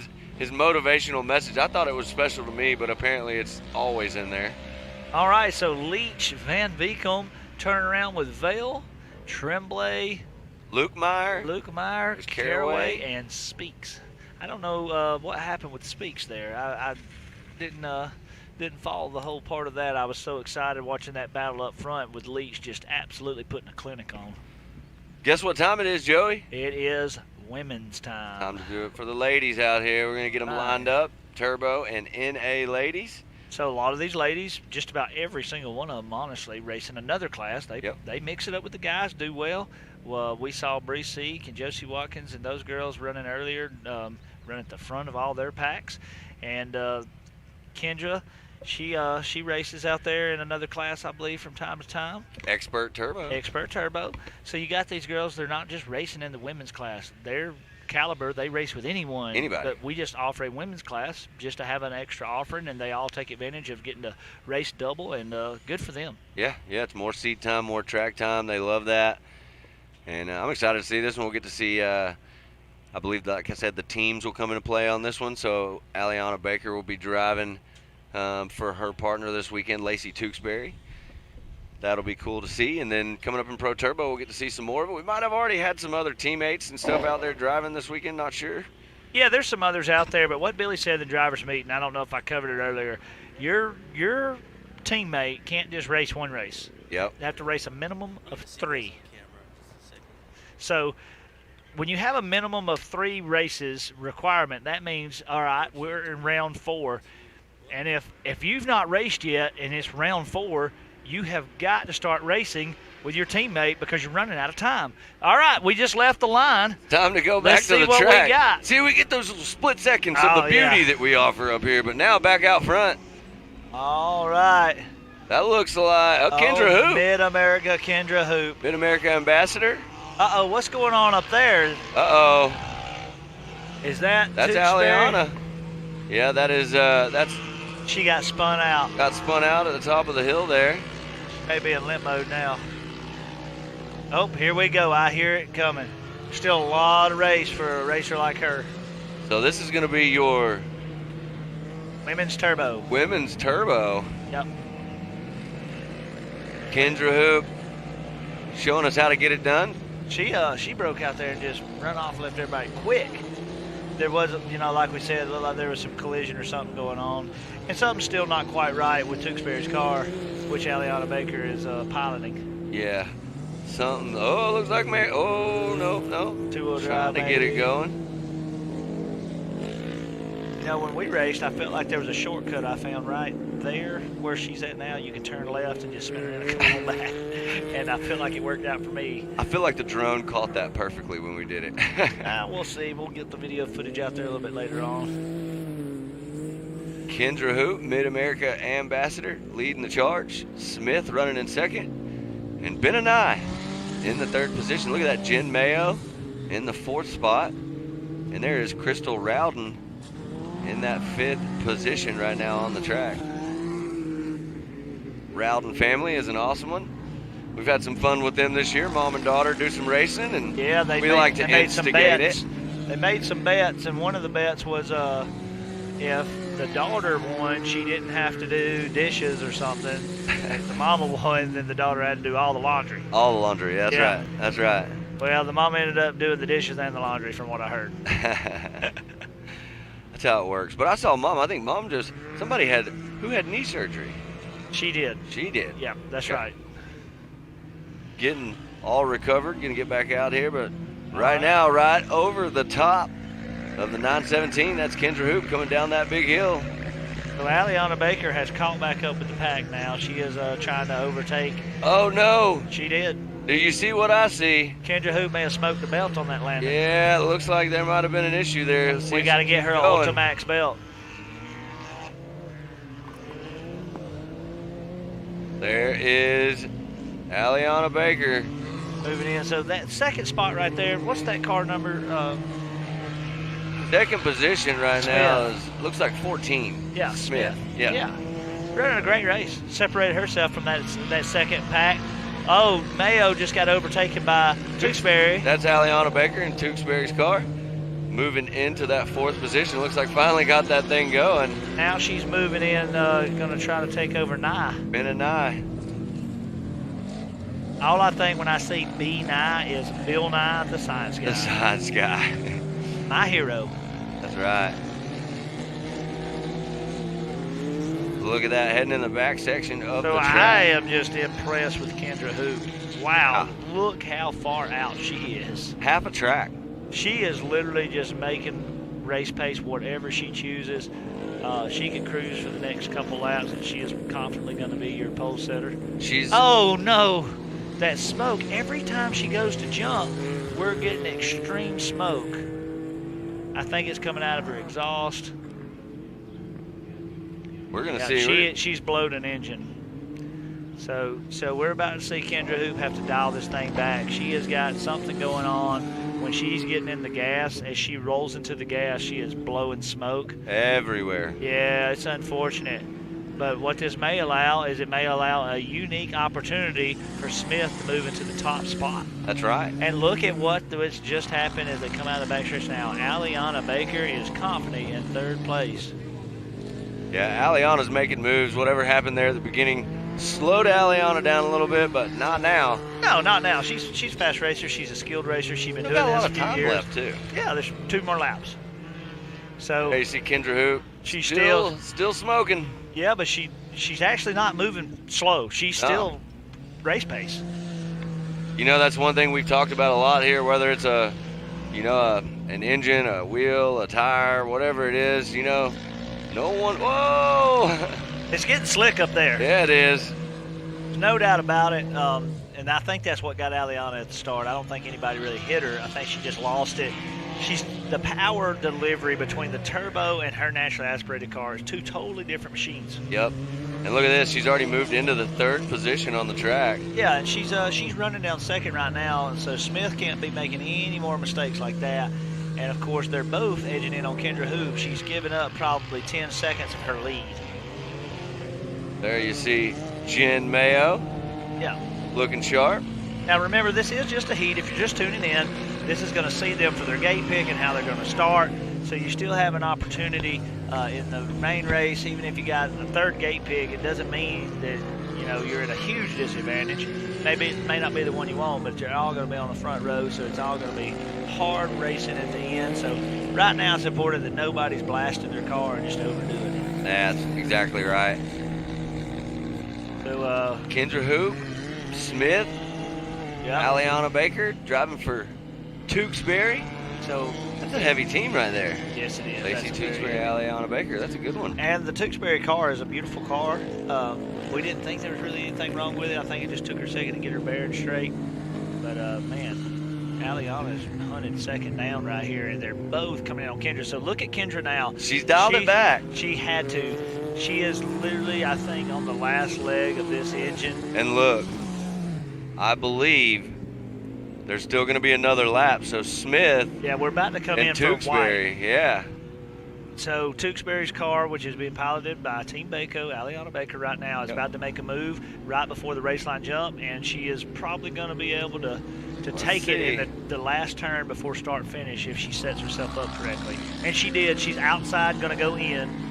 And what she's going to do right here, she's going to go inside, hope that Smith goes wide, and here goes the big move. And she passed on the outside. That was a nice move. Yeah, well, so what happened is Smith probably had radio communication and closed the door, but Aliana was carrying enough momentum to carry it through the outside. So right now, I want you to remember, Aliana Baker was dead last. Now Aliana Baker is back to 1st place. In Tewksbury's car. Yep. Unfortunate. Kendra Hoop. Yeah, Kendra Hoop. One more lap left. It just didn't have enough to. She had a demanding lead. Yeah. But she's being smart, right? She wants to figure out what's wrong with the car maybe they get back, the main. switch a turbo. Yep. Maybe it's just something on the top end. They got a couple hours. They can break the car down. Amazing things can happen. But the loss of power just even going up that hill right there shows me that there's a significant issue with the Kendra Hoop car. Oh, yeah. All right, so Aliana Baker, she's now out front where she's accustomed to being. And she's feeling good, looks great out there. Car's doing good, but Smith keeping her in sight. I mean, right there with her. Yeah, not letting off the gas at all. No. Great race from Smith. Yep, and Mayo and them running a completion of the race. They're going to finish all their laps. Absolutely. Everybody's getting everything last fill before we go back this afternoon, and they'll be hitting the mains. Yeah, the mains are going to be exciting. We won't have any more of the waves. There won't be any more 1 and 2 waves. We're going to pile them all in there. It's wild. We're going to drop the... And before the rodeo Western, we'll get Western up here. That's right. Our phrase for the weekend is what let's about get Aliana Western. Baker? Is she about to have to jump out and get in the women's natural aspirated? I think that they're right. I'm not sure. She's only running expert? Not sure. We'll have to find out in a second. Yeah, I don't know if she's only running expert NA or if she's going to get in on the women's NA. We will surely find out in a second. That's a back-to-back. That's tough to do, especially coming out of a fire suit and this temperatures that we have out here today. That's a... Well, you're driving one car and you just got out of it and you go get in a car that drives. It's a Totally different manufacturer, looks totally different, feels totally different, power's totally different. And to be able to do that, it's pretty amazing. Impressive. Very All right, impressive. So here we go right here. Aliana Baker. Checkered flag is out. Yep. Big win. I mean, Maybe from Scott, spinning out. maybe Scott can catch that interview. That'd be a sweet interview. I think that'd be a good interview. Let's She may see. not have time though. No, I bet she doesn't because I don't see her stopping up there. Yeah, So it she looks may like not. she's, She may not maybe have she time. is racing next. I don't know. Part of me thinks that maybe she was just focused on expert this season. I can't remember what she told me. All right, so look right here. Limping in Kendra Hoop in that 3 spot. Hey, That's you know how what? big, That's a that's solid. how big of a lead she had that she coasted the course the last 2 laps and still finished 3rd. Still got the 3rd. What an impressive first few laps from Kendra Hoop. Yeah, that'll definitely help Kendra's starting position. So it's cool she was able to get to the end of this checker without getting overtaken, losing Yeah, any more and let's hope spots. she can get the car fixed. Yeah, absolutely. All right, we're about to clear this course off real quick. That's right. And it looks like these are women's NA drivers we see down here. It does look like that. Yep, does appear to be that way. We'll get the women's NA class headed out on the track here in just a second. Yep. And then right behind them, look, you never want to get up and walk away when the ladies are on TV, right? Right. But you really don't want to miss what's coming up next with the Pro Turbos. So Oh, if and you're they're at going to home- water. They're going to water, I think, before We are? turbo. Oh, yeah. So we're going to take a brief water break. But if you need a sandwich, some chips, Hey, popcorn. Hey, right now, the women's out here doing work. They're not going to make the sandwich for you. So That's you right. guys get off your lazy tails. It may be Father's Day weekend. Go make your own sandwich and get your chips and get what you need and get back over here in a few minutes. But I do not suggest skipping this race. Yeah, this is going to be a fun one. Yeah, this is a good class. So I don't have the list right here in front of me just yet. They hadn't handed it over, but we saw Watkins and Seek and all them in their respective classes earlier when they ran with the amateur NA. Yep. Or were they an expert NA? I get confused Expert. sometimes. They were an expert. They are experts. Experts. But they ran an expert NA, and then we'll see some of them back here today. I'm just trying to see the gate position. Looks like that's the 437 sitting on the outside gate right there. I Yeah. don't see the 237 car. There's a Singleton there to Yep, the far Singleton, right. Team yep. 360 car. Team 360. She's ready to go. And she's got a good gate right there, to be honest with you. Oh, yeah. I like that spot because of the way the turn veers towards you. Yep. And you're set up outside, and it sets you up when you come down that hill, you can be back to the end. It's one of those lines where you're on the inside like that. I almost feel like once you make that, like, you make a slight right turn, and then you're almost a straight shot up the hill. Yes, sir. That's correct. So, putting the power down, going to try to get to the top. And we are about to see it. Staged and ready. We're just waiting on that green flag. Oh, yeah. All right, there's our list right there. Bree, Seek, Graham. McGuire, Helms, Rowden, Singleton, Patiska, Yoshimoto, Watkins, Boodle, Luke Meyer, and Broker. There it is, Broker, Shaylee Broker. We can't count her out. Always in the mix. Who's it going to be going up to the top of the hill there? So Yoshimoto's in this as well. Yep. All right, what do we got right there? Okay. The 437 cars out there. Team 360, Singleton in third. Solid start right now out on the track. Great job. That looks like Helms, Seek, and Singleton 1, 2, and 3 on the track right now. Yes. And we're gonna get our second wave. Look at all the ladies in women's NA. I love it. Absolutely Awesome. love this class, and man, the competition's pretty fierce. It is. It really, really is. And you know, there's some new names I'm seeing that are popping up out here. So we've seen some, you know, Yoshimoto in the 170s. Now we're getting to see Yoshimoto. Mama's out here. Mama running, yeah. Mama. That's awesome. Oh, they're on the inside edge of that. Interesting. Who is that coming down the hill right there in that second wave that's going to get? 237, Bree Seek. That's right. None other.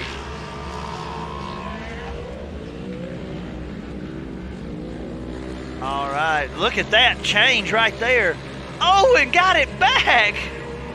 Owen back again. Yeah. That is 3 changes positions. Inside. 4. Oh! 4. What a battle right there between that RS1 and that Yamaha. You know, I'm just sitting here feeling a little intimidated watching that battle. I think all of those ladies would show us how to get it done. Me and you should have switched it up like that, but those cars were too pretty. Yeah, I know. I was a little worried about that.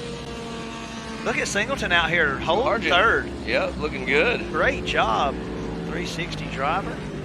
Helms still out front, showing us how to do it. And then Seek running in second. So Helms, I called Josie a minute ago. I apologize. I said the 237 was Seek, but that's going to be Josie, I guess. Yep. Those cars are so similar, and the only difference is a little bit of color on the cage. But they drive, these girls are friends, is what I've been told, and they drive very similar. The cars are built the same, and it shows. They do a fantastic job out here and always charging the front. As you see right now, if you're here live, you're seeing on the back stretch, that 237 car is running away with it. Right, out, looking smooth. But I think we got a battle shaping up back here between Helms and Seek. It's only a matter of time before Seek comes running up on the tail section of that car in the first position right now, and then we're going to have a 1 and 2 battle in that wave number 1. Yeah, but you know, Singleton's just holding in there steady. They're not really pulling too far. No. So if anything happens to either one of those cars, a tire, a belt, motor, anything, Singleton's ready to move up. Ready to capitalize for sure. That's why it's important. You always got to race it all the way to the checkers. You just don't know what's going to happen. Something's going on with the Yamaha over here on the second wave. I see them speeding up and then going slower. I'm not sure if they've got an issue, maybe where they're worried about spinning out. There's that 237 leading the way.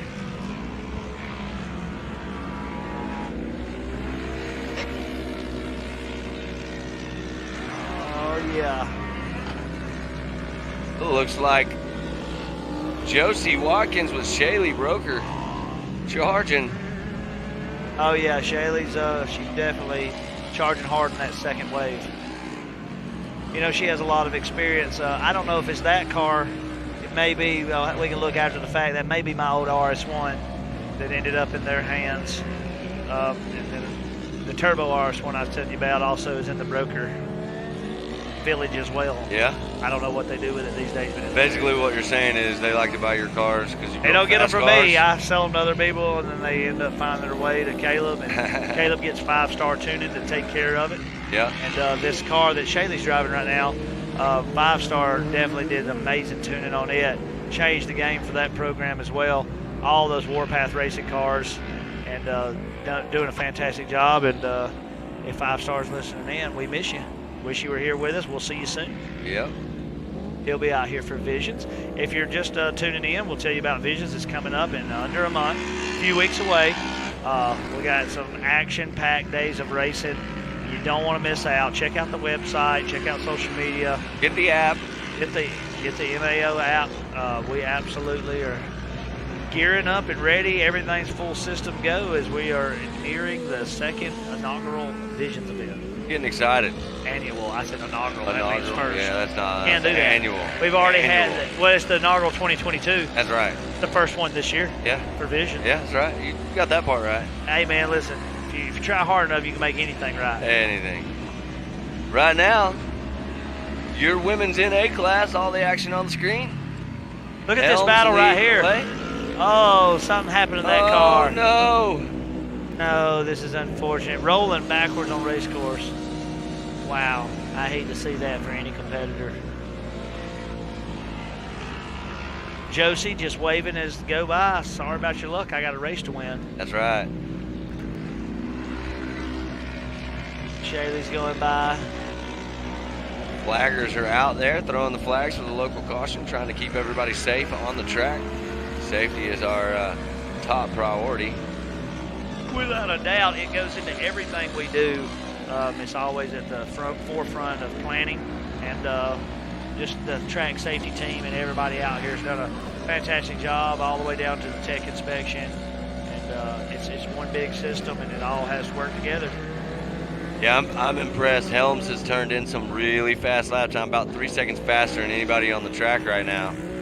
So great drive for Helms. All these racers doing a fantastic job. We're going to see if we can get this racer into a better position, a little more safe. White flag is out.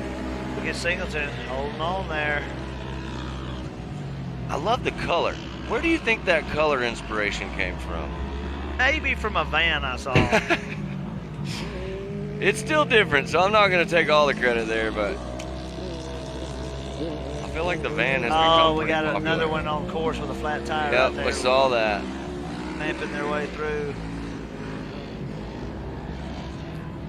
And you know what? I believe, if I'm not mistaken, this is last lap. This is the last lap. So I'm sure that flat, we'll see if that flat's going to hurt that driver for sure, but benefit anybody else. We'll see who can catch up. Last lap, got to make it count right now. There you see that driver trying to make the corner. It's hard to drive these things with flat tires. So when you see someone out here driving with a flat tire and they're able to finish the race and still hold positions and stuff like that, or jump a jump as big as Carson Bell did earlier, it's pretty impressive. Yes, it is. All right, they get this UTV moved. Oh, run over the strap a little bit. All right. Caution is cleared now. All right, so Back our underway. leaders are about to come back down the back stretch.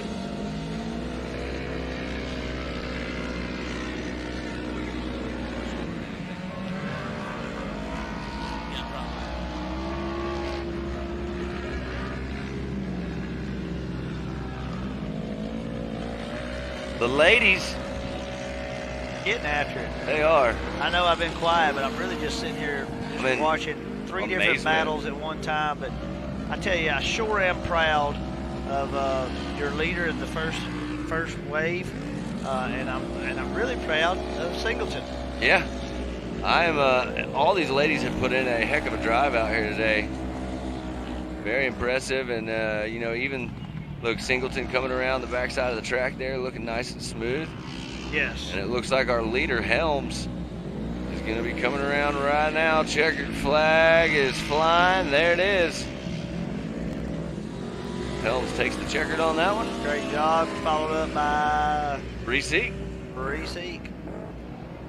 Third place. Look at that shot of the Team 360 car there with the Singleton driver. Absolutely killer work by our drone crew out here this weekend. They're providing these awesome shots for everybody at home. And there you can see that car with a flat tire. Singleton goes around clean on the outside. One more corner. Singleton's going to hit the finish line and take that third position. Great job. Great driving. Absolutely incredible driving from the Singleton. All right, they made crew. it on that flat tire. They made it. Oh, There's man, the look at 237. Shaylee Broker. She has broke a radius rod in the rear, it looks like. The tire's flopping inside out. She jumped it anyways. It went all the way outside, then folded back underneath. It's the back driver's side tire. Oh, look, it straightened it up a little bit there, but yeah, it's very sketchy right there. barely on there. She's just trying to get to the finish line. Oh, she jumped again. What bravery is all I can tell you. I feel like that's the only way. I feel like if you're a broker, you have to go for broke, you know? Yeah. That makes sense. We got Scott with an interview. Scott, take it away.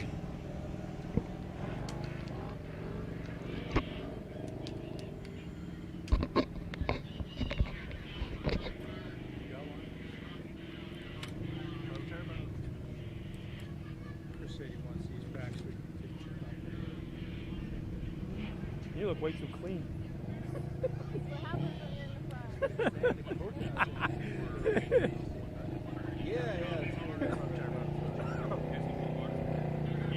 Hey guys, I was just off camera a moment ago. I looked at her. I go, Caitlin, you look way too clean.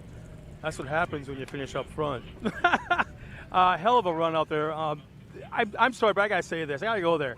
In this kind of heat, gives a whole new meaning to heat racing, doesn't it? Yeah, I need water ASAP. I drenched myself in water before I went out there. What was it like out on the track? It was actually really nice. There were some areas that were slick, but it was perfect, honestly. Are you able to take any kind of homework from this event and turn it around and adjust this car for this afternoon?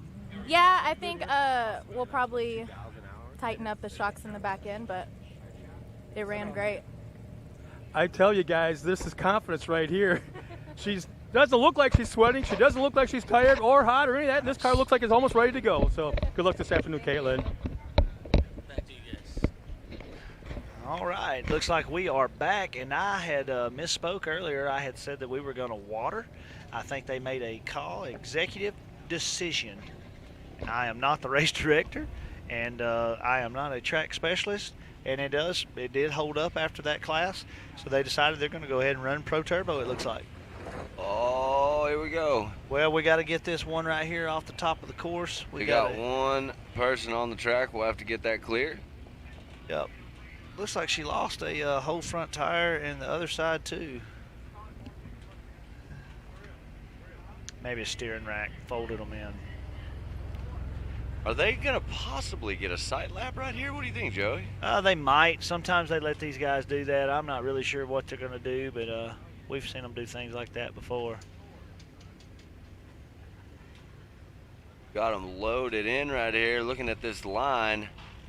Yeah, this is a stacked up heat, so you're going to read that right there? I will do it. Cheney, Boodle, Beavers, Baker, Huddleston, Clifton, Hughes, Rimmereed, Tewksbury, Martin, Corbin. They changed it on me. Did you see that? Yeah, you missed Champion, Baker. Yep, Champion, Baker. A couple others. We'll go through it again once they get them back out there. But Rowden. Yep. Graham, Boodle, Yoshimoto. That's different class. I'm just kidding, man. They went back to the women's. But you were about to say, are they really going to race with them? Well, I was just thinking that some of these, some people are going to be a little scared. They're fast. Yeah, I know that's right. So if you look at the bottom, you got looks like Edmonds, Cash LaCroix, Vanover, Willis. Yep. Corbin. Martin, Tewksbury, Champion, Rimmereed, and then I think you got all the others. So we'll have to figure it out. So we got young guns in here. Let's If talk you about. guys want, Tennessee's actually watching us. If you want to welcome them in. Hey, Tennessee's here. Tennessee in the house. We'd like to welcome y'all to our live feed. We've been jumping on yours, and now y'all are jumping on ours. Really cool technology being done by the Ultra 4 and the Mid-America teams this weekend. Smart people. We are at halfway point for our race day today. I know Ultra 4 was ahead of the schedule with us, and we are happy to be able to tune in and see all the racing action down there. When we tuned in last, we gave you the top 5 for the UTV, so go over those pages and check out and see who won there. Remember to share their feed and our feed. Absolutely. If you're watching the Ultra 4 feed, you can still take a second and share the live feed here for Mid-America, and let's grow our reach together. So we've been having a lot of fun. We want to report everybody staying safe here. Yep. And we are definitely enjoying Mid-America facilities and having some fun up here by the pool, and we're about to go eat at the steakhouse and have some fun. So if you're watching the Ultra 4 live feed and you've never been to Mid-America Outdoors, we encourage you to please come on over and hang out with us sometimes. We would love to have you. But Joey, first, before we do any of those cool things like go eat lunch or get back in the pool, Pro Turbo, man. Pro Turbo. So we talk about this. Before the race day even starts, we're always excited to see how this one shakes out because the competition is so stacked. And I'm just looking at these these drivers sitting in the gates, right? And I'm looking at who's in which wave. So they're going to have two waves. I thought I saw Cheney on the second row. The way the drone is sitting right now, I can't be certain, but it did look like he was sitting on that second row. This is anybody's race. I just want to talk about the fact that Champion and Martin and Willis, all these guys, are they all going to be in the same heat? That's what I'm curious about, right? You got some fast guys. You got Cash sitting up there. Well, I can tell you this.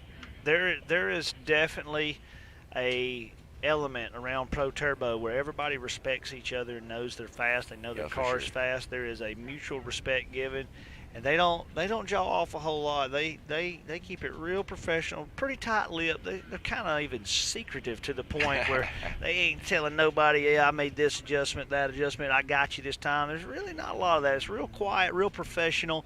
Let's leave it all on the track. That's right. But there is a super, lighthearted fun side to these guys. We got to see that a little bit last time with, Scott and Cash going back and forth in their interviews and kind of dishing it out to one another. But here we go, Pro Turbo. All right. Headed up the hill. Look at Zach Beavers. And that's Kyle Cheney. Kyle Cheney was on the front row. Look at this. Ooh, they are battling right there. He was in that other slot, so that other car. Man, great start for Zach Beavers. That was a really good run right there. Looks like Jeb Boodle in the third position. There's Kane and Baker in that fourth spot. Man, there comes Mitchell Huddleston, the 124 machine. Looks like he may have had a little issue on the start. Yeah, so very tight for that top four right there. That is going to make for some interesting racing as we're getting ready for wave number 2. Yeah, it's about to get Western before it so gets that means Western, we're about to see Cash LaCroix, right, here Champion. They come. Oh, Cash had to check up on the start. He's going to be starting from the back. There's Cody Martin in that second wave. He goes right to the front. But look who's behind him. There's that 184 Scott Champion getting into position. But look at Corey Willis in the PPEI car. Yeah, but what about Cody Martin with the smart moves? Yeah, Cody, he's getting out front. Look at the speed that Cody Martin's car is putting down going up into that Talladega right there. Was that a Tewksbury car somebody's running for him? That's a team driver that's out there. I'm not exactly sure. We said who we thought it was, but we'll find out who that actually is. But right now, the battle. Kyle Cheney in wave number 1. Caden Baker has moved into third in the first wave. He got around Boodle, and 100%. Now he's working on Zach Beavers. I know Zach Beavers is fast. He's going to try and hold him off big time right here. And Beavers is fast too. I want to say this may be the best position that Beavers has ran out here at Mid-America, so he's definitely going to want to hang on to this. Yeah, it's going to help him in the main. The car is performing flawlessly. He got out of the hole. He's coming out of the corner strong. And, I mean, Kanan's got a fast car. We all know that. He can't pull on him on those big corners. No, but let's go back to the second wave and look at this battle. Scott is all over Cody Martin. All right, so also you got to look at. Oh, look at that. It's not Scott. It's Corey Willis. Yep. He made the move. Yep. Corey running in that second position. He got around the 184 Scott Champion. So Cash LaCroix got a bad start and spun out or something and had to swow up. He was at dead last, a good bit behind everybody. He already closed one spot. I'm excited to see if he can get up there and maybe get past the Tewksbury car and one other. But there's still a ton of race left. There's a lot of racing left. Cash super fast. I'm just impressed. Look at Corey. Baker went wide and gave it back to Beavers. Oh, there it is. Gave it right back. Well, we're gonna get to watch. Oh, whoa! We need somebody. Down here quick on the track. Yeah, this the driver's moving around. We're getting over here safely to him. That looks like the 88 of Edmonds. Yes, it does. Unfortunately, and we'll get you a report on that, and we'll make sure that the driver is okay. Unfortunately, he did leave the track, and we'll check on all of that. Right now, we've got. Look at the battle. Look at Cody Martin on 2 wheels. That gives it to Corey Willis. And that also allows Scott Champion to close into both of them. That is. And you know what? It didn't look like anything wrong there. Clean racing. Someone just rocked up on 2 wheels. Yeah, definitely did. Definitely did. Look at this out up here. We got Beavers, Baker, and that looks like Boodle Yeah, they definitely have a lot going on. So whoa, they're hooked up. They got two of them hooked up. Oh, Baker is dragging one of them. Yeah, that's Boodle. That's the 41 of Boodle right there. We'll get the camera flip back around where we can see them. They're going to go under caution right here. This is a major caution, so they are going to have to slow. You cannot advance a position. You cannot pass. Position, 15 mile an hour, no passing, no position change, none of that. So look, they are still getting aggressive. On it, right? Yeah. Boodle's sitting right there just waiting. He wants to be the one to jump first. So he doesn't get the jump. Kyle Check Chaney, this out. Kyle Chaney, it looks to be like he's running the fastest on race course right now in that first wave. He's running by himself. The story is Bako fighting with Beavers, but also carrying around the 41 car. He did. Look at the back end of that car. It's yeah, completely torn off. When they got hooked up, unfortunately, it looks like he grabbed a tire, so Boodle lost that tire. And look at this. The caution has allowed Martin and Willis to bunch back up together, so we're about to see what's going to happen here. But I'm telling you right now, Corey Willis in the PPEI car is looking fast right now, Joey. So Cash LaCroix also playing up on that caution. Yep. Was able to close in, and he has now got two. Oh, we got a battle right here. Cody Martin's going to make the move. Wasn't able to get it done. He's going to set him up right here. Big move. He's going to try to go inside. Look, bicycle. There, just like that. Same thing happened to Cody, and that allowed Corey to get around. Now happens to Corey, and Cody's back in that top spot. Great move by Cody Martin. Great driving. Great heads-up driving. What right a wheel man. Look at this. Cash LaCroix taking 2 spots over right after that caution. He's going after that Tewksbury car now. That is right. But I'm telling you, look, we're about to see. Oh, we got a spin out right here. I don't know if the camera caught it, but he went all the way around. What we're about to see, though, is you're about to see Cody Martin and Corey Willis are going to get mixed up with some lappers here in just a second, or some actual drivers from heat, the wave number 1, and that is going to play a big part in this. Let's see what happens. So Bako got by Beavers and has broke away. Beavers got something wrong with the car. You hear it? Yep, I can definitely Listen to hear that it. tire slapping on the Boodle car, who's actually in front of Beavers somehow. Boodle passed Beavers with no tire. There Wow. you can see everybody still going to that caution and slowing down, not advanced position, doing their right speed. There you see 21 Kanan Baker. Everyone about to take respected the off. caution like they should. Man, I'm just telling you, it looks like Corey Willis may have had an issue because there you see Scott Champion, that 184. Scott's been relatively quiet in this race. We hadn't heard a lot from him. He was been running third the whole time. He's about to capitalize and move into this. He needs to make the pass now. There he does. They're going to have to slow down and go caution. Yeah, everything has changed with this caution right here. Cody Martin made the move, got back in front. Scott in second now. Scott's in second. That'll give them both a good choice of a gate pick. We'll see their lap times here in just a second. Chaney is flying. He's got a 2:06, fastest person on the track right now. Oh, I believe Cody Martin and them are running 2:07s. So Chaney's on the gas for sure.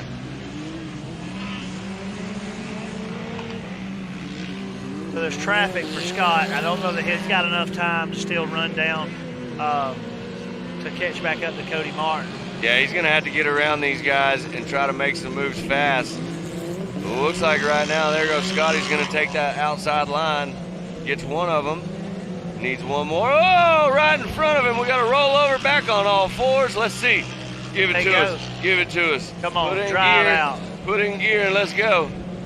Oh, I don't know. May not happen this time around right there. There comes Cash LaCroix, going to get around that driver, slowing down, making sure he's smooth. So right now, Pro Turbo, the way we see it on the track, you got Chaney, Martin, and Champion are your 1, 2, and 3s on the track based on lap I times. cannot believe Boodle is holding on with no tire ahead of Beavers. Yeah, Beavers was on rails, so they're going to have to, I believe this race is actually going to go through the checkers in caution. That's white flag. One more lap. Kanan Baker taking the white flag right there. I'm going to be honest with you. Kanan Baker is closing on Chaney a little bit. He is. So Chaney is leading your wave 1. Kanan Baker in the second position with Boodle running in that third spot. Yep, that's exactly right. So Cash LaCroix has an opportunity to advance a position in this next lap. He's been running he was in 7th. Yep. He went 6th. Now he's in 5th. If he can run down the PPEI car, Maury Willis, he'll be moving into 4th. But I am stunned by the endurance of Boodle. Yeah, no doubt. Boodle, I mean, literally a minute ago we watched Kanan's car was dragging that car. And now he's still out there charging super hard. Yeah, Cody Martin, his car looks sharp. He's out there charging super hard right now. Cody wants this win. He wants to get a really good gate pick for the main. He knows how crucial this is. That's right. Cody and Kyle and Scott, all these guys are in a battle for the championship here in Pro Turbo. So they're looking to get the best they can when they come in this main. They want to take home the win today for sure. So Cash has got a flat tire. That's what he's battling. So you've got Corey Willis and Cash both with back right rears. Yep. On the track right now, there are 4 cars with missing back right tires. It's impacted Willis. It's impacted LaCroix. It's impacted the 88 of Edmonds that wrecked. He's got one, and then there was one other that I saw. Oh, Boodle. Boodle, yep. Right now. So something on this track is killing everybody's back right tire. Yeah, so there's some spot, but look at that. Checkered flag is out. There's a 191 Kyle Cheney taking the win in Pro Turbo. Yep, and it's going to be followed by 2nd place, Kanan Baker. K-Man. Hey, what just happened over there is, did Cody Martin fall all the way back to Beavers? Turn around and look at your backside right here coming to us. Edmonds out front, or I'm sorry, Boodle out front.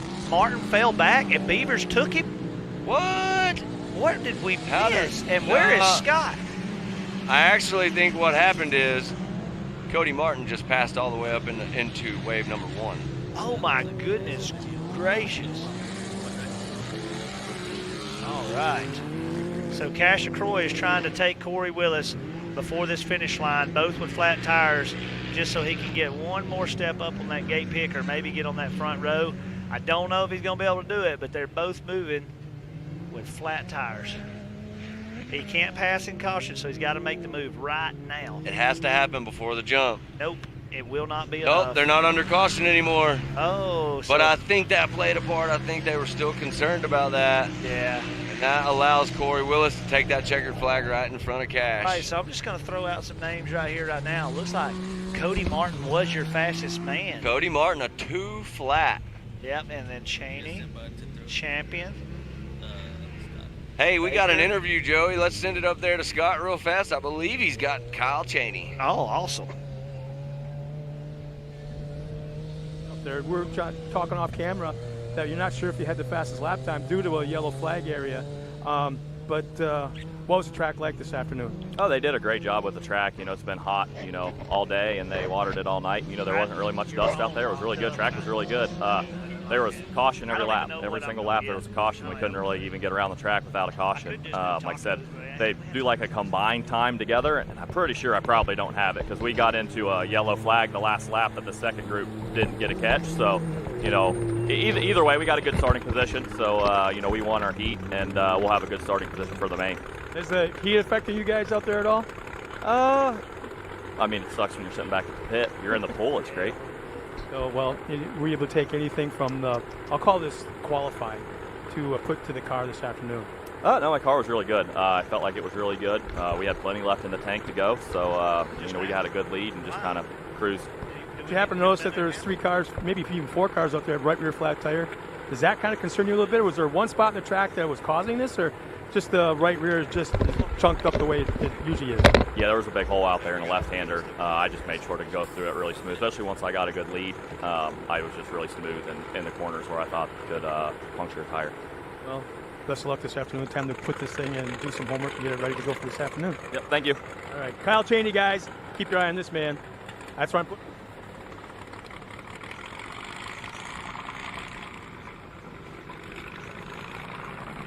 Awesome. Well, congratulations on your number 2 spot. See you at Visions. Awesome. Awesome. Well, congratulations again. All right, over here into our #1 spot in the single seat, all by lonesome out there on race course, Jeremy Blackburn. Awesome job out there. Thank you. Who do you have for getting you up here today? But like always, thank Savior Jesus Christ. Without God, I'll take no speed.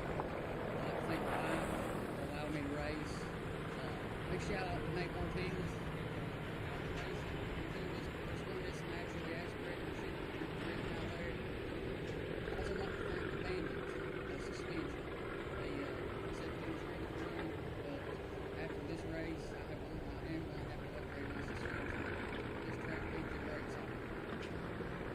You did awesome out there. Got you out here on the #1. Did you have any flats? No flats. That's a good thing. Cars are an issue out there. But congratulations. See you live. Yes, I'll be a Awesome. Obviously, we are wanting all of you to be out there. So congratulations again. 4900 Can-Am stock production class. Jeremy Blackburn, Aaron Lynch, and AJ Stratman.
No matter what, it's never an easy event, and it never will be, and that's what makes King of the Hammers King of the Hammers.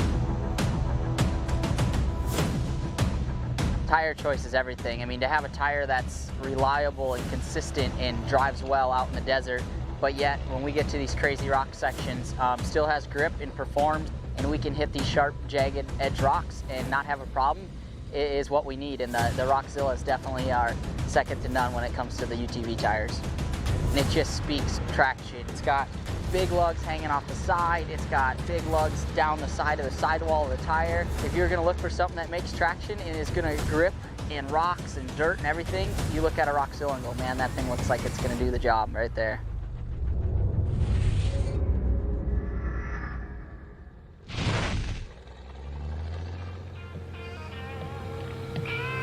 Your usual self? Please. The sound of a 1000cc turbo engine cranking at 8,000 RPMs just got better.